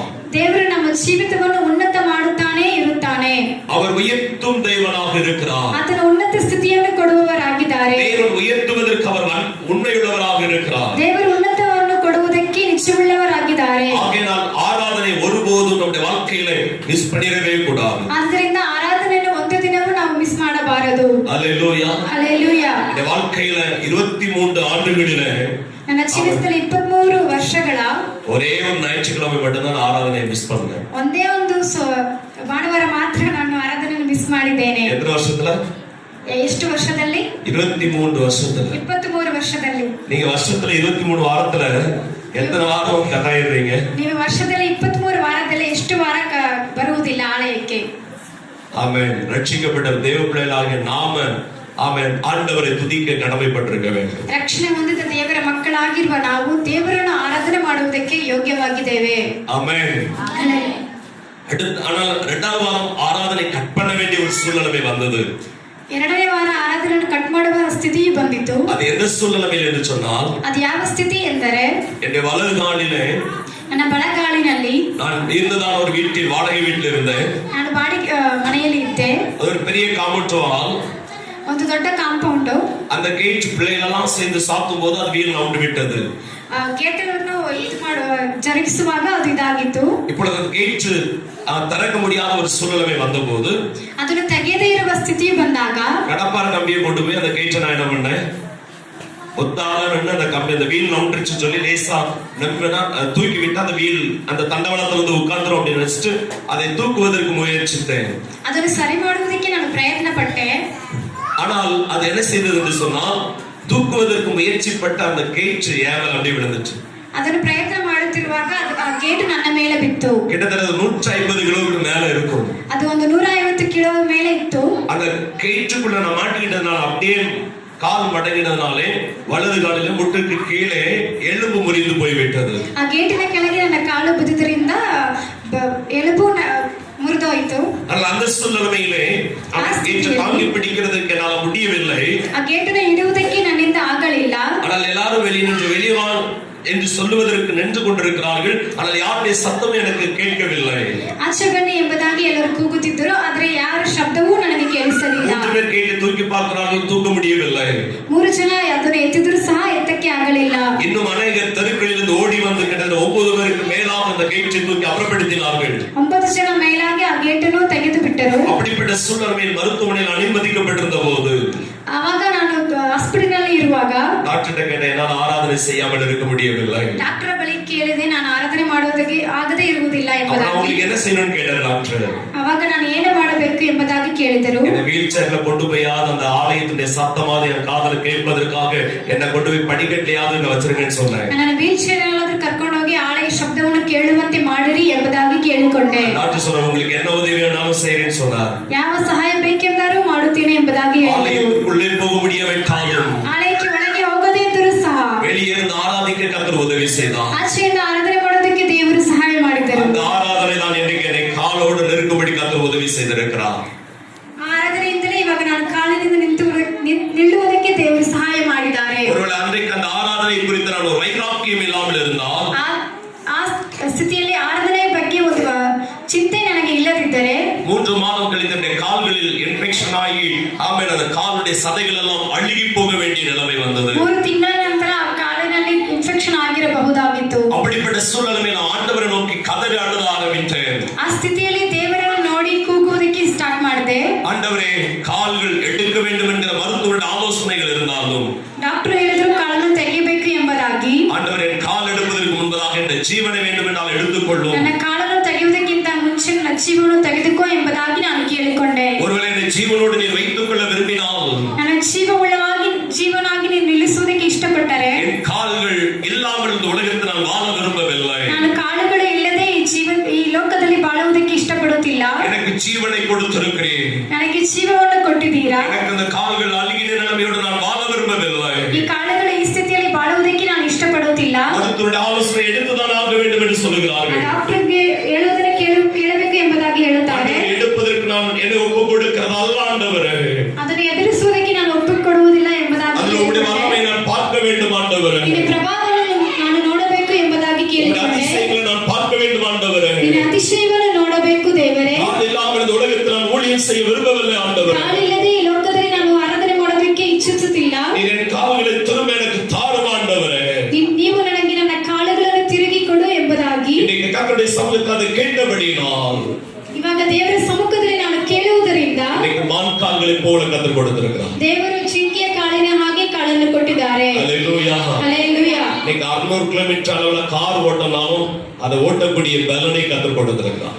600 ಕಿಲೋಮೀಟರ್ ಕಾರ್ ಓಡಿಸಲು ಬಲವನ್ನು ದೇವರು ಕೊಟ್ಟಿದ್ದಾರೆ. ஹல்லேலூயா. ಹಲ್ಲೆಲೂಯಾ. தேவன் இன்னைக்கு எது செய்ய வேண்டும் என்று சொன்னாலும் அதை செய்வதற்குரிய பலனை கர்த்தர் கொடுத்திருக்கிறார். ದೇವರು ಏನನ್ನು ಮಾಡುತ್ತೇನೆ ಎಂದು ಹೇಳುತ್ತಾರೋ ಅದಕ್ಕೆ ಬಲವನ್ನು ಕೊಡುವವರಾಗಿದ್ದಾರೆ. தம்பி முகேஷ் இங்க தான் இருக்கிறான். நாங்க ஆராதிக்கிற சர்ச்சில தம்பி அங்கதான் விசுவாசி இருக்கிறாப்ல. ஒரு நாள் கூட அவனுக்கு இந்த பிரச்சனை தெரியாது. ನಾನು ಆರಾಧನೆ ಮಾಡುವ ಚರ್ಚಲ್ಲಿ ಮುಗೇಶ್ ಕೂಡ ಇದ್ದಾನೆ. ಅವನಿಗೂ ಇದುವರೆಗೂ ಗೊತ್ತಿಲ್ಲ ಈ ವಿಷಯ. தெரியாதா? இதுவரைக்கும் அவன் பார்த்திருக்கிறான். பாஸ்டர் செய்யற காரியங்கள் நடக்கிற எல்லாவற்றையும் கால்கள் விலகின உள்ளது என்று அவன் தெரிந்திருந்திருக்கலாம். ஆனாலும் இதுவரைக்கும் அப்படிப்பட்ட ஒரு சூழ்நிலையில் இல்லாமல் கர்த்தர் நடத்தி வருகிறார். ಇದುವರೆಗೂ ಆ ಸ್ಥಿತಿಯೂ ಇಲ್ಲದೆ ದೇವರು ನಡೆಸಿ ಬರುತ್ತಿದ್ದಾರೆ. என்னை காப்பாற்றின தேவன் உங்களையும் காப்பாற்றுவார். ನನ್ನನ್ನು ಕಾಪಾಡಿರುವ ದೇವರು ನಿಮ್ಮನ್ನು என்னை பலப்படுத்தின தேவன் உங்களை பலப்படுத்துவார். ತಿಳಿಸುತ್ತಾರೆ. ஆராதனை விட்டுறாதீங்க. ಅದರಿಂದ ಹೇಳುತ್ತೇನೆ, ಆರಾಧನೆಯನ್ನು ಬಿಡಬೇಡಿರಿ. சில நேரத்துல நம்ம குடும்பத்துல யாரோ ஒருத்தர் மரித்து போயிடுவாங்க. ಕೆಲ ಸಮಯದಲ್ಲಿ ನಮ್ಮ ಕುಟುಂಬದಲ್ಲಿ ಯಾರೋ ಒಬ್ಬರು ಸತ್ತು ಹೋಗುತ್ತಾರೆ. வேதவசனம் சொல்லுகிறது, ವೇದವಾಕ್ಯವು ಹೇಳುತ್ತದೆ, மரித்தோர் தங்களை மரித்தோர் அடக்கம் பண்ணட்டும். ಸತ್ತವರನ್ನು ಉಳಿಸಲಿ. நீங்க என்ன செய்யணும்? ನೀವೇನು ಮಾಡಬೇಕು? கர்த்தரை ஆராதிக்கணும். ದೇವರನ್ನು ಆರಾಧನೆ ಮಾಡಬೇಕು. அல்லேலூயா. அல்லேலூயா. அதுதான் ஆண்டவர் மேல உள்ள விசுவாசம். ಅದೇ ದೇವರ ಮೇಲೆ ಇರುವ ನಂಬಿಕೆ. நாம் தேவனை ஆராதிக்க வேண்டும். ದೇವರನ್ನು ಆರಾಧನೆ ಮಾಡಬೇಕು. சில நேரத்துல மரண வீடு வந்துட்டுனா ஒரு நாளைக்கு முன்னாடியே போய் உட்கார்ந்துருவாங்க. ಕೆಲವು ಸಮಯದಲ್ಲಿ ಒಂದು ದಿನ ಹಿಂದೆನೇ ಹೋಗಿ ಕೂರುತ್ತೇವೆ. அப்ப சொல்லுவாங்க, பாஸ்டர் நான் தான் போய் எல்லா சடங்காச்சாரத்தை என்ன செய்ய வேண்டியிருந்தது? ಅವಾಗ ಹೇಳ್ತಾರೆ, ಪಾಸ್ಟರ್ ನಾನೇ ಎಲ್ಲವನ್ನು செய்ய வேண்டியது இருந்தது, ಮಾಡಬೇಕಾಗಿತ್ತು, அதனால நான் போயிருந்தேன். ಅದರಿಂದ ನಾನು ಹೋಗಿದ್ದೆ. அது நான் போக வேண்டிய காரியமாக இருந்தது. ನಾನು ಹೋಗಬೇಕಾದ ಕಾರ್ಯವಾಗಿತ್ತು. அப்ப நான் சொல்லுவேன், ನಾನು ಹೇಳುತ್ತೇನೆ, இந்த வாரத்திற்குரிய ஆசீர்வாதத்தை நீங்க இழந்துட்டீங்க. ಈ ವಾರದ ಆಶೀರ್ವಾದವನ್ನು ನೀವು ಕಳೆದುಕೊಂಡಿರಿ. ஆகையினால் மரணம் என்று வரும் பொழுது, ಮರಣ ಬರುವಾಗ அவைகளுக்கு நாம் போகக்கூடாதுன்னு சொல்லல, ಅದಕ್ಕೆ ನಾವು ಹೋಗಬಾರದು ಎಂಬುದಾಗಿ நீங்கள் ಹೇಳಲಿಲ್ಲ. போக வேண்டும். ನೀವು ಹೋಗಬೇಕು. ஆனால் நீங்கள் அதற்குரிய நேரத்தை சரியாய் திட்டமிட்டு அதை செயல்படுத்த கர்த்தர் உங்களுக்கு உதவி செய்வாராக. ಅದಕ್ಕೆ ಸಮಯವನ್ನು ದೇವರು ನಮಗೆ ಒದಗಿಸಿ ಕೊಡುತ್ತಾರೆ. ஒரு ஞாயிற்றுக்கிழமை அடக்கம் அப்படின்னா சனிக்கிழமை போயிட்டு வந்துருங்க. ಭಾನುವಾರ ಅದನ್ನು ಅವರು ಉಳಿಸಲ್ಪಡುತ್ತಾರೆ ಎಂಬುದಾದ್ರೆ ನೀವು ಶನಿವಾರನೇ ಹೋಗಿ ಬನ್ನಿರಿ. நம்ம எப்போ வந்தோம்னு அவருக்கு தெரியுமா? ನಾವು ಯಾವಾಗ ಬಂದಿದ್ದೇವೆ ಎಂಬುದಾಗಿ ಅವರಿಗೆ ಗೊತ್ತಾ? நம்ம எப்போ போய் அழுதுன்றது அவருக்கு தெரியுமா? ನಾವು ಯಾವಾಗ ಹೋಗಿ ಅತ್ತೆ நம்ம என்ன செய்தாலும் அவருக்கு தெரிய போவதில்லை. ನಾವು ಏನೇ ಮಾಡಿದ್ರು ಅವರಿಗೆ ಗೊತ್ತಾಗುವುದಿಲ್ಲ. ஆகையினால நம்ம போகலன்னு நினைச்சு வருத்தப்பட வேண்டிய அவசியமும் இல்லை. ನಾವು ಹೋಗಲಿಲ್ಲ ಎಂಬುದಾಗಿ ಚಿಂತೆ ಪಡಬೇಕಾಗಿಲ್ಲ. போய்தான் ஆக வேண்டும். அதற்கு நேரத்தை திட்டமிட்டு நாம் செயல்பட கர்த்தர் நமக்கு உதவி செய்ய கர்த்தர் உண்மையுள்ளவராக இருக்கிறார். ನಾವು ಹೋಗಲೇಬೇಕೆಂದ್ರೆ ಅದಕ್ಕೆ ಸಮಯವನ್ನು ಸಿದ್ಧ ಮಾಡುವುದಕ್ಕೆ ದೇವರು ನಮಗೆ ಸಹಾಯ ಮಾಡಲಿ. அல்லேலூயா. அல்லேலூயா. போய் அங்க போய் மற்றனைக்கு போய் காத்திருங்க. ஒரு நாளைக்கு முன்னாடி போனாலும் சரி தான், போயிட்டு 3 நாள் உட்கார்ந்தாலும் சரி தான், உங்களை நான் வேண்டாம்னு சொல்லவே இல்லை. ஆனா ஞாயிற்றுக்கிழமை மட்டும் நீங்க அங்க உட்கார்ந்திருக்கவே கூடாது. ಭಾನುವಾರ ಮಾತ್ರ ಅಲ್ಲಿ ಕೂರಬಾರದು. அங்கே ஒரு ராஜாவாக இருந்தாலும் அவனுக்கு எத்தனை பொறுப்புகள் இருந்தாலும் தேவ சமூகத்தில் வந்து தேவனை துதிக்கிறதை குறித்து நாம் பார்க்கிறோம் அல்லவா? அதுபோல நம்முடைய வாழ்க்கையிலும் இயேசுவை ஆராதிக்க கர்த்தர் உதவி செய்வாராக. ರಾಜವಾಗಿದ್ದರೂ ಸಹ ದೇವರ ಆಲಯದಲ್ಲಿ ಬಂದು ದೇವರನ್ನು ಆರಾಧನೆ ಮಾಡುವುದನ್ನು ನಾವು ನೋಡಿದ್ದೇವೆ. ಅದೇ ತರ ನಾವು ಸಹ ಬರಬೇಕು. மூன்றாவதாக தேவனுடைய வீட்டை குறித்து சொல்லும்போது, ಮೂರನೇದಾಗಿ ದೇವರ ಮನೆಯನ್ನು ಕುರಿತು ಹೇಳುವಾಗ, என்னுடைய வீடு எப்படிப்பட்ட வீடு என்று சொன்னால், என்னுடைய வீடு சத்தியம் நிறைந்திருக்கிற வீடு. ನನ್ನ ಆಲಯವು ಸತ್ಯ ತುಂಬಿದ ಆಲಯ. ஹல்லேலூயா. ஹல்லேலூயா. வீட்டுக்குள்ள வரும் பொழுது ஆண்டவர் சத்தியத்தை தேவன் நமக்கு தருவதற்கு தேவன் உண்மையுள்ளவராக இருக்கிறார். ಈ ಆಲಯಕ್ಕೆ ಬರುವಾಗ ದೇವರು ಸತ್ಯದ ಜೀವವನ್ನು ನಮಗೆ ಕೊಡುವವರಾಗಿದ್ದಾರೆ. இங்கே சத்தியம் போதிக்கப்படுகிறபடினால், ಇಲ್ಲಿ ಸತ್ಯವು ಹೇಳುವುದರಿಂದ பாவியாய் இருக்கிறவர்கள் ಪಾಪಿಯಾಗಿರುವ ಜನರು வசனத்தை கேட்டு ரட்சிக்கப்படுகிறார்கள். ವಾಕ್ಯವನ್ನು ಕೇಳಿ ರಕ್ಷಣೆ ಹೊಂದುತ್ತಾರೆ. ரட்சிக்கப்பட்டவர்கள் கிருபைகளை பெற்றுக் கொள்ளுகிறார்கள். ರಕ್ಷಣೆ ಹೊಂದಿದವರು ಕೃಪೆಯನ್ನು ಹೊಂದಿಕೊಳ್ಳುತ್ತಾರೆ. கிருபைகளை பெற்றுக் கொண்டவர்கள் வரங்களை பெற்றுக் கொள்ளுகிறார்கள். ಕೃಪೆಯನ್ನು ಹೊಂದಿಕೊಂಡವರು ವರಗಳನ್ನು ಹೊಂದಿಕೊಳ್ಳುತ್ತಾರೆ. ஆவிக்குரிய வாழ்க்கையில ஆசீர்வதிக்கப்பட்டவனாக கர்த்தர் அவர்களை உயர்த்திக் கொண்டேதான் இருக்கிறார். ಆತ್ಮೀಯ ಜೀವಿತದಲ್ಲಿ ದೇವರು ಅವರನ್ನು ಉನ್ನತವಾದ ಸ್ಥಳಕ್ಕೆ ಏರಿಸುತ್ತಿದ್ದಾರೆ. அவருடைய சத்தியம் நமக்கு கிடைக்கிறது. ಅದರ ಸತ್ಯವು ನಮಗೆ ಸಿಗುತ್ತಿದೆ. அந்த சத்திய வசனத்தின்படி வாழ்வதற்கு தேவன் நமக்கு உதவி செய்வதற்கு கர்த்தர் உண்மையுள்ளவராக ಆ இருக்கிறார். ಸತ್ಯದ ವಾಕ್ಯದ ಮೇರೆಗೆ ತಕ್ಕಂತೆ ನಾವು ಜೀವಿಸುವುದಕ್ಕೆ ದೇವರು ಸಹಾಯ ಮಾಡುವವನಾಗಿದ್ದಾನೆ. அவருடைய சத்தியத்தை கேட்கிறதுனால தான் அநேகர் என்ன செய்கிறார்கள்? மனம் திரும்புவதற்கேற்ற ஞானஸ்நானத்தை பெற்றுக் கொள்ளுகிறார்கள். ಆತನ ಸತ್ಯವನ್ನು ಕೇಳುವುದರಿಂದ ಅನೇಕರು ಮನ ತಿರುಗಿ ದೀಕ್ಷಾಸ್ನಾನ ಹೊಂದುವವರಾಗಿದ್ದಾರೆ. ஹல்லேலூயா. ಹಲ್ಲೆಲೂಯಾ. பின்னாடி எல்லாம் நிறைய யுத்தங்கள் நடக்கும். நீங்க பின்னாடி திரும்பி பார்க்காதீங்க. ஹல்லேலூயா. ஆமென். அதெல்லாம் நடக்கும். நம்ம அதுல இருந்து தான் பரிசுத்தம் வந்திருக்கோம். ஹல்லேலூயா. ஹல்லேலூயா. நம்ம பண்ணாத சேட்டைகள் அவங்க பண்ண போறாங்க. இருக்கு. அவங்க என்ன ஆண்டுடைய சமயத்தில் வந்து சத்தியத்தை கேட்கும் பொழுது அநேகர் மனம் திரும்புதல் உண்டாகும். ದೇವರ ಸಮಕ್ಕೆ ಬಂದು ದೇವರ ಸತ್ಯವನ್ನು ಕೇಳುವಾಗ ಅನೇಕರಿಗೆ ಮನ ತಿರುಗುವಿಕೆ ಬರುತ್ತದೆ. அவங்க மனம் திரும்பணும் வந்து கேட்கிறாங்க, நானும் இயேசுவின் ரத்தத்தினால் கழுவப்படுவதற்கு ஞானஸ்நானம் பெற வேண்டும் என்று. ಅವರ ಮನ ತಿರುಗಿಕೊಂಡಿರುವುದರಿಂದ ಬಂದು ಕೇಳುತ್ತಾರೆ, ನಾನು ಸಹ ದೀಕ್ಷಾಸ್ನಾನ ಹೊಂದಿಕೊಳ್ಳುತ್ತೇನೆ ಎಂಬುದಾಗಿ. சில நேரத்தில் சிலர் சொல்லுவாங்க, இப்ப நான் ஞானஸ்நானம் எடுக்க வேண்டிய நேரம் இல்லை என்று சொல்வார்கள். ಕೆಲವರು ಹೇಳುತ್ತಾರೆ, ಇವಾಗ ನಾನು ದೀಕ್ಷಾಸ್ನಾನ ಮಾಡಿಸಿಕೊಳ್ಳುವುದಕ್ಕೆ ಸಮಯ ಬಂದಿಲ್ಲ ಎಂಬುದಾಗಿ. ஒரு சபையின் போதகர் ஒரு வாலிபனை பார்த்து சொன்னாராம், ಸಭೆಯ ಬೋಧಕರು ಒಂದು ಯಮನಸ್ಥನಿಗೆ ಹೇಳಿದರಂತೆ, தம்பி நீ ஞானஸ்நானம் எடுக்க வேண்டும் என்று சொன்னாராம். ನೀನು ದೀಕ್ಷಾಸ್ನಾನ ಮಾಡಿಸಿಕೊಳ್ಳಬೇಕು ಎಂಬುದಾಗಿ. அவன் சொன்னான், எனக்கு வேலை கிடைச்சதுக்கு அப்புறம் நான் ஞானஸ்நானம் எடுப்பேன் நான். ನಾನು ಕೆಲಸ ಸಿಕ್ಕಿದ ಮೇಲೆ ದೀಕ್ಷಾಸ್ನಾನ ಮಾಡಿಸಿಕೊಳ್ಳುತ್ತೇನೆ ಎಂಬುದಾಗಿ ಹೇಳಿದನಂತೆ. இப்ப அவனுக்கு வேலை கிடைத்து விட்டது. ಇವಾಗ ಅವನಿಗೆ ಕೆಲಸ ಸಿಕ್ಕಿದೆ. அவனை பார்த்து கேட்கிறார், இப்போ உனக்கு நீ ஞானஸ்நானம் எடுப்பாடினாரா? ಇವಾಗ ದೀಕ್ಷಾಸ್ನಾನ ಮಾಡಿಸಿಕೋ ಎಂಬುದಾಗಿ. இல்ல பாஸ்டர், கல்யாணம் பண்ணதுக்கு அப்புறம் ஞானஸ்நானம் எடுப்பேனா? ನಾನು ಮದುವೆ ಆದ ಮೇಲೆ ದೀಕ್ಷಾಸ್ನಾನ ಮಾಡಿಸಿಕೊಳ್ಳುತ್ತೇನೆ இப்ப ಎಂಬುದಾಗಿ. அவனுக்கு கல்யாணமும் ஆகிவிட்டது. ಮದುವೆಯೂ ಆಗಿತ್ತು. அவன் அதுக்கு அப்புறம் சொல்றான், நான் பிள்ளைகளை பெற்றெடுத்ததுக்கு அப்புறம் கல்யாணம் பண்ணுவேன், ಮಕ್ಕಳು ಹುಟ್ಟಿದ ಮೇಲೆ ದೀಕ್ಷಾಸ್ನಾನ ಮಾಡಿಸಿಕೊಳ್ಳುತ್ತೇನೆ ಎಂಬುದಾಗಿ. இப்ப பிள்ளைகளும் அவனுக்கு பிறந்து விட்டால் இன்னும் ஞானஸ்நானம் எடுக்கவில்லை. ಮಕ್ಕಳು ಸಹ ಹುಟ್ಟಿದ್ದಾರೆ, ಇನ್ನೂ ಸಹ ದೀಕ್ಷಾಸ್ನಾನ ಹೊಂದಿಕೊಳ್ಳಲಿಲ್ಲ. அவன் சொன்னான், என் பிள்ளைகள் எல்லாம் செட்டில்மெண்ட் பண்ணிட்டு வயசானதுக்கு அப்புறம் ஞானஸ்நானம் எடுப்பேன்னு சொன்னான். ನನ್ನ ಮಕ್ಕಳನ್ನೆಲ್ಲ ಸೆಟಲ್ ಮಾಡಿದ ಮೇಲೆ ವಯಸ್ಸಾದ ನಂತರ ದೀಕ್ಷಾಸ್ನಾನ ಮಾಡಿಸಿಕೊಳ್ಳುತ್ತೇನೆ இப்பொழுது போதகர் அவனுக்கு சொல்லி சொல்லி, ஆனால் இந்த போதகர் ஜெபித்து கொண்டுதான் இருக்கிறார். எப்படியாகிலும் இந்த வாலிபனா இருந்த வாழ்க்கையில 25 வருடங்களுக்கு மேலாக இயேசுவை பற்றி சொல்லியிருக்கிற இன்னும் மனம் திரும்புவதற்கேற்ற ஒரு சூழ்நிலை வரவில்லை. ಬೋಧಕರು ಪ್ರಾರ್ಥನೆ ಮಾಡುತ್ತಾನೆ ಇರ್ತಾರೆ, 25 ವರ್ಷಗಳ ನಂತರನೂ ಹೇಳಿದ್ರು ಅವರಿಗೆ ಮನ ತಿರುಗುವಿಕೆ ಬರಲಿಲ್ಲ ಎಂಬುದಾಗಿ. இப்பொழுது வயதாகி ஆஸ்பத்திரியில் அனுமதிக்கப்பட்டு விட்டார். ಇವಾಗ ವಯಸ್ಸಾಗಿ ಆಸ್ಪತ್ರೆಯಲ್ಲಿ ಇದ್ದಾರೆ. மருத்துவர் சொல்லிட்டாரு, இன்னும் 3 நாள்ல நீங்க போயிருவீங்கன்றாரு. ಡಾಕ್ಟರ್ ಹೇಳಿದ್ರು 3 ದಿವಸ ನಂತರ ಹೋಗುತ್ತೀರಾ ಎಂಬುದಾಗಿ. உடனே தன்னுடைய வீட்டமாவை கூப்பிடுறாரு.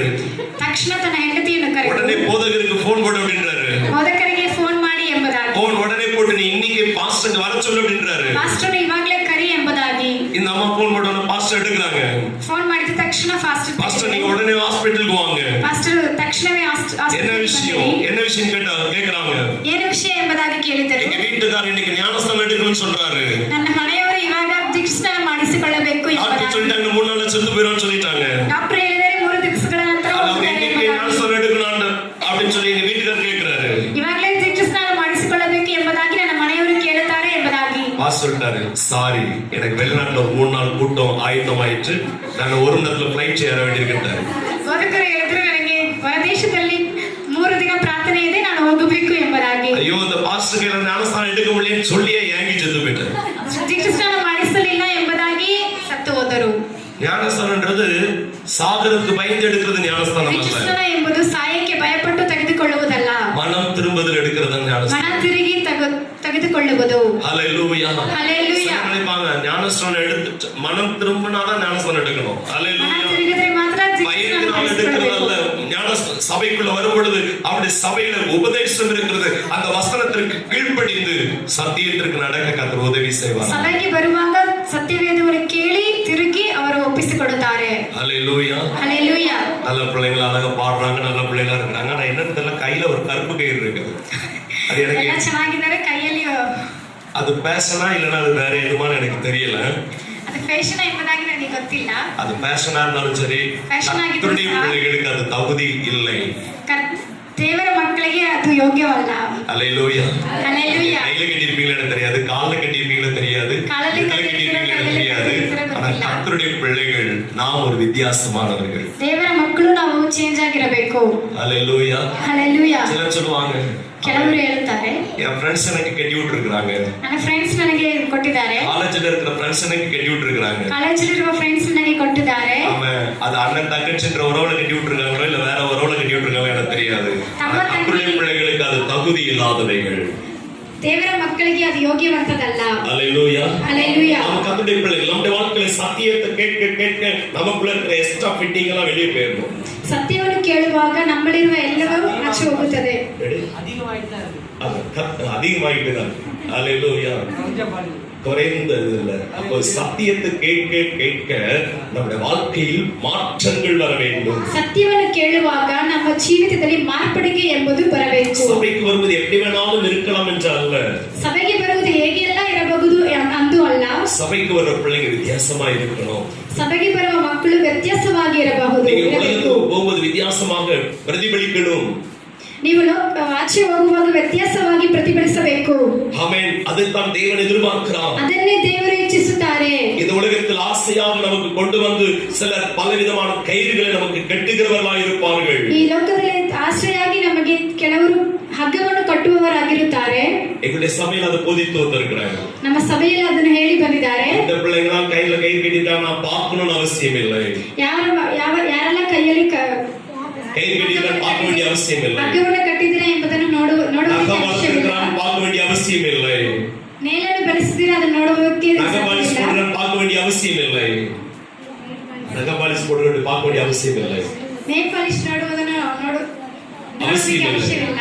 அதில் என்ன பார்த்த உடனே கை பின்னாடி போயிடும்.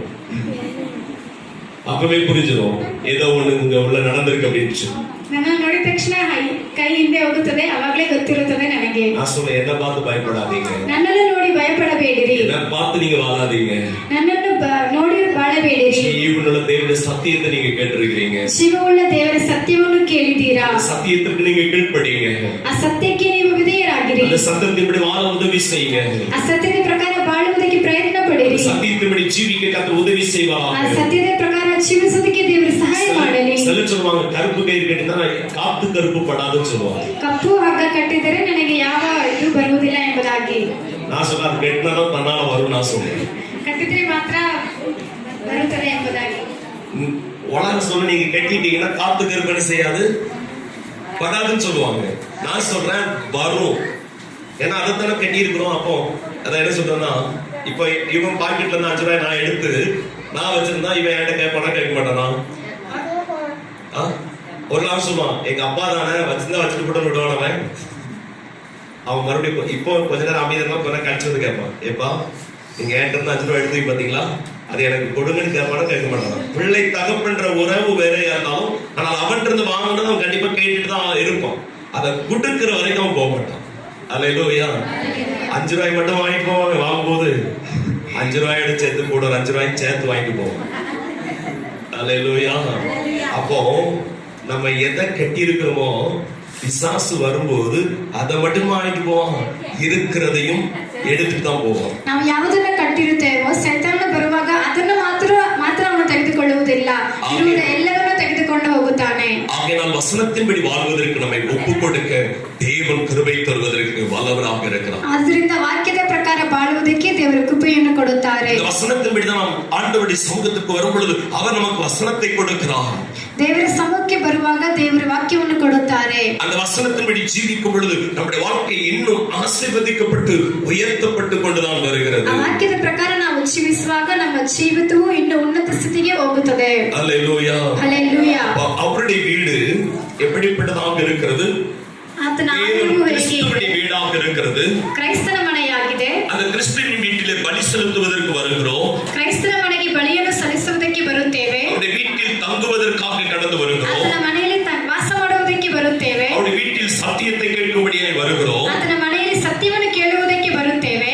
அடுத்ததாக அவருடைய வீட்டில் வருகிற ஒவ்வொருவருக்கும் எப்படிப்பட்டதாக இருக்கிறது சொன்னால் மறு உத்தரவு கொடுக்கிற ஒரு தேவனாக இருக்கிறார். ಉತ್ತರವನ್ನು ಕೊಡುವ ದೇವರಾಗಿದ್ದಾರೆ. சங்கீதம் 38ஆம் சங்கீதம் 15ஆம் வசனத்தில் சொல்லும்போது, ಕೀರ್ತನೆ 38:17ನೇ ವಾಕ್ಯದಲ್ಲಿ ಹೇಳುವಾಗ, என் கர்த்தருக்காக நான் காத்திருக்கிறேன், ನನ್ನ ದೇವರಿಗೋಸ್ಕರ ನಾನು ಕಾದಿರುತ್ತೇನೆ, அவருடைய சமூகத்தில் நான் காத்திருக்கிறபடினாலே ಆತನ ಸಮ್ಮುಖದಲ್ಲಿ ನಾನು ಕಾದಿರುವಾಗ அவர் மறு உத்தரவு கொடுக்கிற ஒரு தேவனாக இருக்கிறார். ದೇವರು ನನಗೆ ಉತ್ತರವನ್ನು ಕೊಡುವ ದೇವರಾಗಿದ್ದಾರೆ. இந்த இடத்துல நீங்க வந்து ஜெபிக்கும் போது கர்த்தர் உங்களுக்கு வேண்டிய உத்தரவை தேவன் கொடுப்பதற்கு உண்மையுள்ளவராக ಈ இருக்கிறார். ಜಾಗದಲ್ಲಿ ಬಂದು ನೀವು ಪ್ರಾರ್ಥಿಸುವಾಗ ದೇವರು ನಿಮಗೆ ತಕ್ಕ ಉತ್ತರವನ್ನು ಕೊಡುವವನಾಗಿದ್ದಾನೆ. என்ன தேவையோடு வருகிறோம் அந்த உத்தரவை தேவன் கொடுப்பதற்கு தேவன் ಏನು ಬೇಕೆಂದು ಬರುತ್ತೇವೋ ಆ ಉತ್ತರವನ್ನು ದೇವರು ಕೊಡುವುದಕ್ಕೆ அவர் உண்மையுள்ளவராக இருக்கிறார். ಆತನು ನಿಜವುಳ್ಳವನಾಗಿದ್ದಾನೆ. அப்ப கர்த்தருடைய சமூகத்தில் வந்து கேட்கும்போது, ದೇವರ ಸಮ್ಮುಖದಲ್ಲಿ ಬಂದು ಕೇಳುವಾಗ, ஒரு காரியத்தை செய்வதற்கு முன்பதாக தேவ சமூகத்தில் வந்து பதில் சொல்ல கேட்கும்போது, ಒಂದು ಕಾರ್ಯವನ್ನು ಮಾಡುವುದಕ್ಕಿಂತ ಮುಂಚೆ ದೇವರ ಸಮ್ಮುಖದಲ್ಲಿ ಬಂದು ಕೇಳುವಾಗ நாம் அவரிடத்தில் கேட்க வேண்டும். ಆತನಲ್ಲಿ ಕೇಳಬೇಕು. ஆண்டவரே, நான் ஒரு வாகனம் வாங்க போறேன், ನಾನು ಒಂದು ವಾಹನವನ್ನು ತೆಗೆದುಕೊಳ್ಳುವುದಕ್ಕೆ இல்ல ಹೋಗುತ್ತೇನೆ, எனக்கு ஒரு வீடு வேணும், ನನಗೆ ಒಂದು ಮನೆ ಬೇಕು, இது எனக்கு தேவை, ನನಗೆ ಇದು ಬೇಕು, நான் இதற்காக ஜெபிக்கிறேன், ನಾನು ಇದಕ್ಕೋಸ್ಕರ ಪ್ರಾರ್ಥಿಸುತ್ತೇನೆ, உங்களுடைய பதிலுக்காக நான் காத்திருக்கிறேன். ನಿಮ್ಮ ಉತ್ತರಕ್ಕೋಸ್ಕರ ಕಾದಿರುತ್ತೇನೆ. நம்ம காத்திருக்கும் போது ஆண்டவர் சொல்ல, இப்ப வேண்டாம், கொஞ்ச நேரம் கழிச்சு பாத்துக்கலாம். ಹಾಗೆ ನಾವು ಕಾದಿರುವಾಗ ದೇವರು ಹೇಳುತ್ತಾರೆ, ಇವಾಗ ಬೇಡ, ಸ್ವಲ್ಪ ದಿನ ಆಗಲೇ ಎಂಬುದಾಗಿ. சிலருக்கு அப்படி பதில் கொடுப்பாரு, ಕೆಲವರಿಗೆ ಆತರ ಉತ್ತರವನ್ನು ಕೊಡುತ್ತಾರೆ, சிலருக்கு ஆண்டவர் சொல்ல, நீ செய் அப்படிப்பாரு, ಕೆಲವರಿಗೆ ಹೇಳುತ್ತಾರೆ, ನೀನು ಮಾಡು ಎಂಬುದಾಗಿ. அப்போ செய்யும் சொல்லும்போது உடனே செய்யணும். ಮಾಡು ಎಂದು ಹೇಳುವಾಗ ತಕ್ಷಣವೇ ಮಾಡಬೇಕು. இப்ப வேண்டாம்னு சொல்லிட்டாலும் கொஞ்ச நாளைக்கு பொறுமையோடு கூட இருப்பது நல்லது. ಬೇಡ ಎಂಬುದಾಗಿ ಹೇಳಿದರೆ ತಾಳ್ಮೆಯಿಂದ ಇರಬೇಕು. அந்த பொறுமை தானே நமக்கு வராது. ತಾಳ್ಮೆ ನಮಗೆ ಬರುವುದಿಲ್ಲ. அல்லேலூயா. ಹಲ್ಲೆಲೂಯಾ. ஆண்டவர் ஏதாவது நம்மகிட்ட சொன்னார்னா நான் பொறுமையோடு காத்திருப்பேன். அல்லேலூயா சொல்லுங்க. ದೇವರು ನಮ್ಮಲ್ಲಿ ಏನಾದರೂ எது வேணாலும் வருவது வர எது வேண்டுமென்றாலும் நமக்குள்ள வருவதை வர பொறுமன்றது மாத்திரம் மனிதர்களுக்குள்ள இல்லவே ಆಮೇಲೆ ಏನೇ ಇದ್ದರೂ ಸಹ ತಾಳ್ಮೆ ಅನ್ನೋದು ಇರುವುದಿಲ್ಲ. அல்லேலூயா. அல்லேலூயா. ஆண்டவர் சமூகத்தில் பொறுமையோடு நம்ம காத்திருக்கும் போது கர்த்தர் பதில் தருவதற்கு தேவன் உண்மைகளார். பொறுமையோடு காத்திருக்கும் போது அநேக ஆசீர்வாதங்களை ஆண்டவர் கொடுக்க முடியும். ದೇವರ ಸಮ್ಮುಖದಲ್ಲಿ ತಾಳ್ಮೆಯಿಂದ ಕಾದಿರುವಾಗ ಅನೇಕ ಆಶೀರ್ವಾದವನ್ನು ದೇವರು ಕೊಡುತ್ತಾರೆ. அடுத்ததாக அவருடைய வீடு எப்படிப்பட்ட வீடாக இருக்கிறது?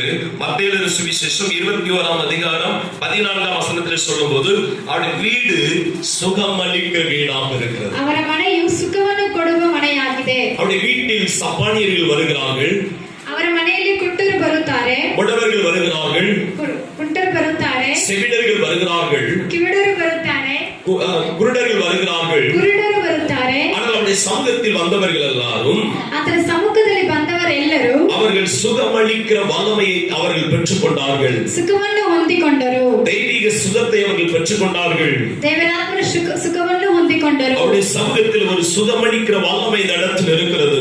ಆತನ ಸಮ್ಮುಖದಲ್ಲಿ ಸುಖವನ್ನು ಕೊಡುವ ಪ್ರಭಾವ ಈ ಜಾಗದಲ್ಲಿ ಇದೆ. ஒருவேளை தீராத வியாதி உங்களிடத்தில் இருக்கும் என்று சொன்னால், ಎಷ್ಟೇ ದೊಡ್ಡ ರೋಗ ನಿಮ್ಮಲ್ಲಿ ಇರುವುದಾದರೆ, தீராத வியாதியில் நீங்கள் போராடி கொண்டிருப்பீர்களே, ஆனால் ರೋಗದಲ್ಲಿ ಹೋರಾಡುತ್ತಾ ಇದ್ದರೆ அவர் இந்த இடத்தில் சுகமளிக்கிற வல்லமையை தேவன் வைத்திருக்கிறார். ಈ ಜಾಗದಲ್ಲಿ ಸುಖವನ್ನು ಕೊಡುವ ಪ್ರಭಾವವನ್ನು ದೇವರು ಇಟ್ಟಿದ್ದಾರೆ. அவருடைய சமூகத்தில் சுகமளிக்கிற வல்லமையை ஆண்டவர் எனக்கு ஒரு சுகத்தை தருவீராக. ದೇವರು ನನಗೆ ಸುಖವನ್ನು ಕೊಡಬೇಕು. என் உச்சங்களில் உள்ளம் கால் வரைக்கும் நோவுகளினால் நிறைந்திருக்கிறது, எனக்கு ஒரு சுகத்தை தருவீராக என்று சொல்லும்போது அந்த சுகமளிக்கிற வல்லமை கடந்து வரும். ನನ್ನ ಶರೀರದಲ್ಲಿ ರೋಗಗಳು ಇದೆ ಎಂಬುದಾಗಿ ನೀವು ನನಗೆ ಸುಖವನ್ನು ಕೊಡು ಎಂದು ಕೇಳುವಾಗ ನಿಮಗೆ ಸುಖವು ಬರುತ್ತದೆ.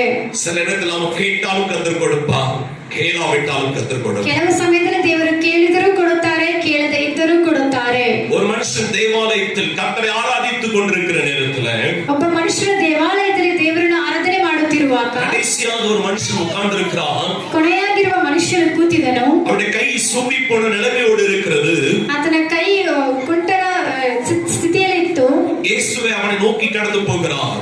ಯೇಸು ಆತನನ್ನು ನೋಡಿ ಹೋಗುವಾಗ அவனை பார்த்து சொல்லுகிறார், உன் கையை நீட்டு என்று சொல்லுகிறார். ಕೈಯನ್ನು ನೀಡಿಸು ಎಂಬುದಾಗಿ ಹೇಳಿದರು. அவன் சொல்ல, என் கை சூம்பின நிலைமையில் இருக்கிறது, இந்த கை வேலை செய்வது போல இந்த கை வேலை செய்வது இல்லை என்று சொல்லுகிறார். ನನ್ನ ಕೈ ಕುಂಟವಾಗಿದೆ, ಈ ಕೈ ಕೆಲಸ ಮಾಡುವುದ ಹಾಗೆ ಈ ಕೈ ಮಾಡುವುದಿಲ್ಲ ಎಂಬುದಾಗಿ ಹೇಳಿದರು. ஆண்டவர் சொல்லுகிறார், உன்னுடைய கை வேலை செய்யவில்லை என்பது எனக்கு தெரியும், ನಿನ್ನ ಕೈ ಕೆಲಸ ಮಾಡುತ್ತಿಲ್ಲ ಎಂಬುದು ನನಗೆ ಗೊತ್ತು. ஆனால் உன் கையை நீட்டு என்று சொன்ன மாத்திரத்திலே மறுபடியும் அவன் நீட்டுகிறான். ನಿನ್ನ ಕೈಯನ್ನು ಚಾಚು ಎಂದು ಹೇಳುವಾಗ ಅವನು ಕೂಡಲೇ ಚಾಚಿದನು. ஆனால் கர்த்தர் சொன்ன வார்த்தையின்படி ದೇವರು ಹೇಳಿದ ಮಾತಿನ ಪ್ರಕಾರ அவன் கை நீட்டின போது ಆತನು ಕೈ ಚಾಚುವಾಗ இன்னொரு கை இருந்தது போலவே இந்த கையையும் ஆண்டவர் மாற்றிவிட்டார். ಇನ್ನೊಂದು ಕೈ ಇದ್ದ ಹಾಗೆ ಈ ಕೈಯನ್ನು ದೇವರು ಮಾರ್ಪಡಿಸಿದರು. ஆண்டவர் சுகத்தை கேட்டாலும் கொடுக்கிறவர், கேளாவிட்டாலும் நம்முடைய பிரச்சனைகள் என்ன என்பதை பார்த்து நமக்கு வேண்டிய சுகத்தை அவருடைய சமூகத்தில் ஆண்டவர் வைத்திருக்கிறார். ದೇವರು ಸುಖವನ್ನು ಕೇಳಿದರೂ ಕೇಳದೇ ಇದ್ದರೂ ನಮ್ಮ ಕಷ್ಟ ಏನೆಂದು ಎಂಬುದನ್ನು ನೋಡಿ ಅದಕ್ಕೆ ತಕ್ಕ ಪ್ರತಿಫಲವನ್ನು ಕೊಡುತ್ತಾರೆ. ஆண்டவர் அவருடைய சுகத்தை, தெய்வீக சுகத்தை கர்த்தருடைய பிள்ளைகளுக்கு ஆண்டவர் வைத்திருக்கிறார்.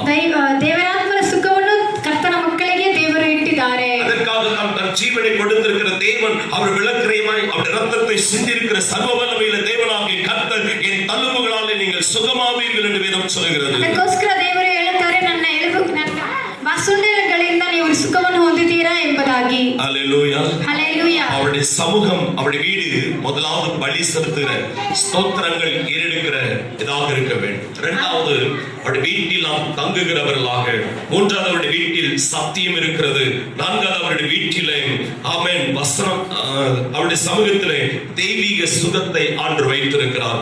ஐந்தாவதாக அவருடைய வீட்டில் எப்பொழுதும் சந்தோஷத்துடனே கூட இருக்க கர்த்தர் கிருபை தருவாராக. அல்லேலூயா. ஐந்தாவது மத்தேயு சுவிசேஷம் 21ஆம் அதிகாரம் 15ஆம் வசனத்தில் வாசிக்கும் பொழுது அவர் செய்ததை நினைத்து அவரை துதித்துக் கொண்டிருந்தார்கள். ಆತನು ಮಾಡಿದ್ದನ್ನು ನೆನೆಸಿ ಆತನನ್ನು ಸ್ತುತಿಸುತ್ತಲೇ ಇದ್ದರು ಎಂಬುದಾಗಿ. அல்லேலூயா. ஹல்லேலூயா. சமூகத்தில் வரும் பொழுது, ஆண்டுடைய சமூகத்தில் வருகிற நாம், அவர் நமக்கு கடந்த வாரங்களில் செய்தது எல்லாவற்றையும் நினைத்து அவரை கொண்டாடுவதற்கு கர்த்தர் வைத்தது. ದೇವರ ಸಮ್ಮುಖದಲ್ಲಿ ಬರುವ ನಾವು ಕಳೆದ ದಿವಸದಲ್ಲಿ ದೇವರು ನಮಗೆ ಮಾಡಿದ ಉಪಕಾರವನ್ನು ನೆನೆಸಿ ಸ್ತುತಿ ಮಾಡುವವರಾಗಿರಬೇಕು. ஆண்டவர் சொல்லியிருக்கிற அவருடைய வார்த்தை சொல்லும்போது, கர்த்தருடைய சமூகத்திற்கு வரும் பொழுது தேவன் ஒரு மறுரூபத்தின் அனுபவத்தை கர்த்தர் நமக்கு கொடுப்பதற்கு தேவன் வல்லவராக இருக்கிறார். ದೇವರು ಹೇಳಿದ್ದಾರೆ, ದೇವರ ಸಮ್ಮುಖಕ್ಕೆ ಬರುವ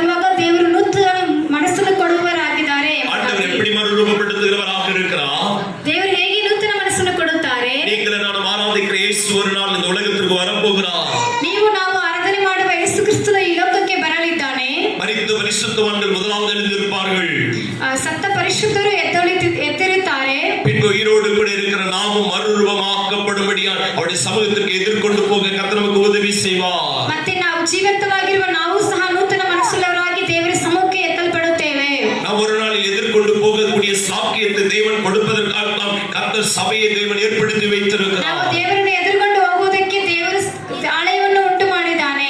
ஆண்டவருக்கு எதிர்கொண்டு போகும் பொழுது ದೇವರಿಗೆ ಎದುರು ಹೋಗುವಾಗ அங்கே ஆமென் தேவனுடைய வீடு ஆண்டவருடைய சமூகம் அது நமக்கு ஒரு பேரின்பத்தை கொடுக்கிறதாக இருக்கிறது. ದೇವರ ಸಮ್ಮುಖವು ನಮಗೆ ಒಂದು ಒಳ್ಳೆಯದನ್ನು ಕೊಡುವುದಾಗಿದೆ. தேவனுடைய ராஜ்யம் புசிப்பும் குடிப்பும் அல்ல. ದೇವರ ರಾಜ್ಯವು ಉಣ್ಣುವುದು ತಿನ್ನುವುದು ಅಲ್ಲ. தேவனுடைய ராஜ்யத்தில் எப்பொழுதும் கேருபீன்கள் சேராபீன்கள் அவரை துதித்துக் கொண்டிருக்கிறது போல ದೇವರ ರಾಜ್ಯದಲ್ಲಿ கேருபீன்கள் சேராபீன்கள் அவரை துதித்துக் கொண்டிருக்கிறது போல ಕೇರುಬೀನ್ಗಳು ಸೇರಾಬೀನ್ಗಳು ಸ್ತುತಿಸುವುದ ಹಾಗೆ நாம் அவரை துதிக்கும்படியாய் ನಾವು ಅವರನ್ನು ಸ್ತುತಿಸುವ ಹಾಗೆ அவருடைய நாமத்தை மகிமைப்படுத்துவதற்காக ಅವರ ನಾಮವನ್ನು ಮಹಿಮೆ ಪಡಿಸುವುದಕ್ಕೋಸ್ಕರ ஆண்டவரோடு கூட என்னென்றைக்கும் அவருடைய சமூகத்தில் இருக்கும்படியாய் ದೇವರ ಸಮ್ಮುಖದಲ್ಲಿ ಯಾವಾಗಲೂ ಇರುವುದಕ್ಕೋಸ್ಕರ அங்கே கண்ணீர் இல்லை, ಅಲ್ಲಿ ಕಣ್ಣೀರಿಲ್ಲ, சஞ்சலம் இல்லை, ಸಂಚಲವಿಲ್ಲ, வருத்தம் இல்லை, ಕಷ್ಟವೂ ಇಲ್ಲ, அழுகை இல்லை, ಅಳುವಿಕೆ ಇಲ್ಲ, வேதனைகள் இல்லை. ವೇದನೆಗಳು ಇಲ್ಲ. அவருடைய சமூகத்தில் அவருடைய சபைக்குள் இருக்கிற அவர்களுக்கு கர்த்தர் வெண்வஸ்திரத்தை ஆண்டவர் கொடுக்க வல்லவராக இருக்கிறார். ಅವರಿಗೆ ಒಳ್ಳೆಯ ವಸ್ತ್ರವನ್ನು ಕೊಡುವವರಾಗಿದ್ದಾರೆ. யோவான் கேட்கிறான், ஆண்டவர் யார் இவர்கள்? யோಹಾನನು ಕೇಳುತ್ತಾರೆ, ದೇವರೇ ಯಾರು ಇವರು ಎಂಬುದಾಗಿ. ஆண்டவர் வார்த்தை சொல், பூமியில எனக்காக இவர்கள் மிகவும் கஷ்டப்பட்டு கண்ணீரின் பள்ளத்தாக்கின் உபத்திரவத்தில் இருந்தவர்கள். ದೇವರು ಹೇಳುತ್ತಾರೆ, ಭೂಮಿಯಲ್ಲಿ ನನಗೋಸ್ಕರ ಇವರು ಕಷ್ಟಪಟ್ಟು ಬಂದವರು ಎಂಬುದಾಗಿ. ஆகியோருடைய கண்ணீர்கள் மாறுபடி, ಅವರ ಕಣ್ಣೀರುಗಳು ಮಾರ್ಪಡುವುದಕ್ಕೋಸ್ಕರ, அவளைகள் மாறுபடி, ಕಷ್ಟಗಳು ಮಾರ್ಪಡುವುದಕ್ಕೋಸ್ಕರ, துயரங்கள் மாறுபடி, ಚಿಂತೆಗಳು ಹೋಗುವುದಕ್ಕೋಸ್ಕರ, இவருடைய கண்ணீர் யாவையும் துடைக்கும்படி இவர்களுக்கு ஆறுதல் படுத்துவதற்கு நான் இவர்களை என்னோடு கூட சேர்த்து கொண்டேன். ಅವರ ಕಣ್ಣೀರನ್ನು ಒರೆಸುವುದಕ್ಕೋಸ್ಕರ ಇವರನ್ನು ನನ್ನ ಬಳಿಯಲ್ಲಿ ಸೇರಿಸಿಕೊಂಡಿದ್ದೇನೆ ಎಂಬುದಾಗಿ ಹೇಳಿದರು. ஹல்லேலூயா. ಹಲ್ಲೆಲೂಯಾ. அவருடைய சமூகத்தில் கிறிஸ்து இந்த இடத்துல அசைவாடி கொண்டிருக்கிறார். ದೇವರ ಸಮ್ಮುಖದಲ್ಲಿ ಕ್ರೈಸ್ತನು ಇಲ್ಲಿದ್ದಾರೆ. நாம் இந்த இடத்துல வந்து ஸ்தோத்திர பலியிட கர்த்தர் உதவி செய்வாராக. ದೇವರ ಆಲಯಕ್ಕೆ ಬಂದು ಸ್ತೋತ್ರವನ್ನು ಸಲ್ಲಿಸುವುದಕ್ಕೆ ದೇವರು ಸಹಾಯ ಮಾಡಲಿ. நாம் அவருடைய சமூகத்தில் தங்கி இருக்க கர்த்தர் உதவி செய்வாராக. ದೇವರ ಸಮ್ಮುಖದಲ್ಲಿ ವಾಸ ಮಾಡೋದಕ್ಕೆ ದೇವರು ಸಹಾಯ ಮಾಡಲಿ. அவருடைய சமூகத்தில் வருகிற சத்தியத்தை ஏற்றுக்கொள்ள கர்த்தர் கிருபை தருவாராக. ಅವರ ಸಮ್ಮುಖದಿಂದ ಬರುವ ಸತ್ಯವನ್ನು ಅಂಗೀಕರಿಸಲು ದೇವರು ಸಹಾಯ ಮಾಡಲಿ. அவருடைய சமூகத்தில் காத்திருந்து உத்தரவு பெற்றுக்கொள்ள கர்த்தர் கிருபை தருவாராக. ದೇವರ ಸಮ್ಮುಖದಲ್ಲಿ ಕಾದುಕೊಂಡು ಉತ್ತರವನ್ನು ಅಂಗೀಕರಿಸಲು ದೇವರು ಸಹಾಯ ಮಾಡಲಿ. அவருடைய சமூகத்தில் சுகமளிக்கிற வல்லமை நான் பெற்றுக்கொள்ள கர்த்தர் கிருபை தருவாராக. ದೇವರ ಸಮ್ಮುಖದಲ್ಲಿ ಸುಖವನ್ನು ಅನುಭವಿಸುವ ಪ್ರಭಾವವನ್ನು ದೇವರು ಕೊಡುವುದಕ್ಕೆ ಸಹಾಯ ಮಾಡಲಿ. அவருடைய சமூகத்தில் நான் எப்பொழுதும் சந்தோஷமாக இருக்க கர்த்தர் எனக்கு உதவி செய்வாராக. ದೇವರ ಸಮ್ಮುಖದಲ್ಲಿ ಯಾವಾಗಲೂ ಸಂತೋಷವುಳ್ಳವರಾಗಿ ಇರುವುದಕ್ಕೆ ದೇವರು ಸಹಾಯ ಮಾಡಲಿ. இப்படிப்பட்ட வார்த்தைகளை வைத்துதான் ಈ ತರ ವಾಕ್ಯವನ್ನು ಇಟ್ಟು என் ஜெப வீட்டிலே ஜனங்களை கொண்டு வந்து நான் மகிழப்படுவேன் என்று சொன்னார். ನನ್ನ ಪ್ರಾರ್ಥನೆ ಮನೆಯಲ್ಲಿ ಜನರನ್ನು ತಗೊಂಡು ನಾನು ಮಹಿಮೆ ಪಡುತ್ತೇನೆ ಎಂಬುದಾಗಿ ಹೇಳಿದರು. ஜெப வீடு சகல ஜனங்களுக்கும் ஜெப வீடு என்று சொன்னார். ನನ್ನ ಪ್ರಾರ್ಥನೆಯ ಮನೆ ಸಕಲ ಜನಕ್ಕೂ ಪ್ರಾರ್ಥನೆಯ ಮನೆ ಎಂಬುದಾಗಿ ಹೇಳಿದ್ದಾರೆ. இது என்னுடைய வீடு என்று சொன்னார். ಇದು ನನ್ನ ಆಲಯ ಎಂಬುದಾಗಿ ಹೇಳಿದ್ದಾರೆ. என்னுடைய ஜனங்களுக்காக ஆயத்தம் பண்ணப்பட்ட வீடு என்று சொன்னார். ನನ್ನ ಜನರಿಗೋಸ್ಕರ ಆಯತ್ತುಪಡಿಸಲ್ಪಟ್ಟ ಮನೆ ಎಂಬುದಾಗಿ ಹೇಳುತ್ತಾರೆ. அந்த வீட்டுக்குள்ளே நீங்களும் நான் வரும் பொழுது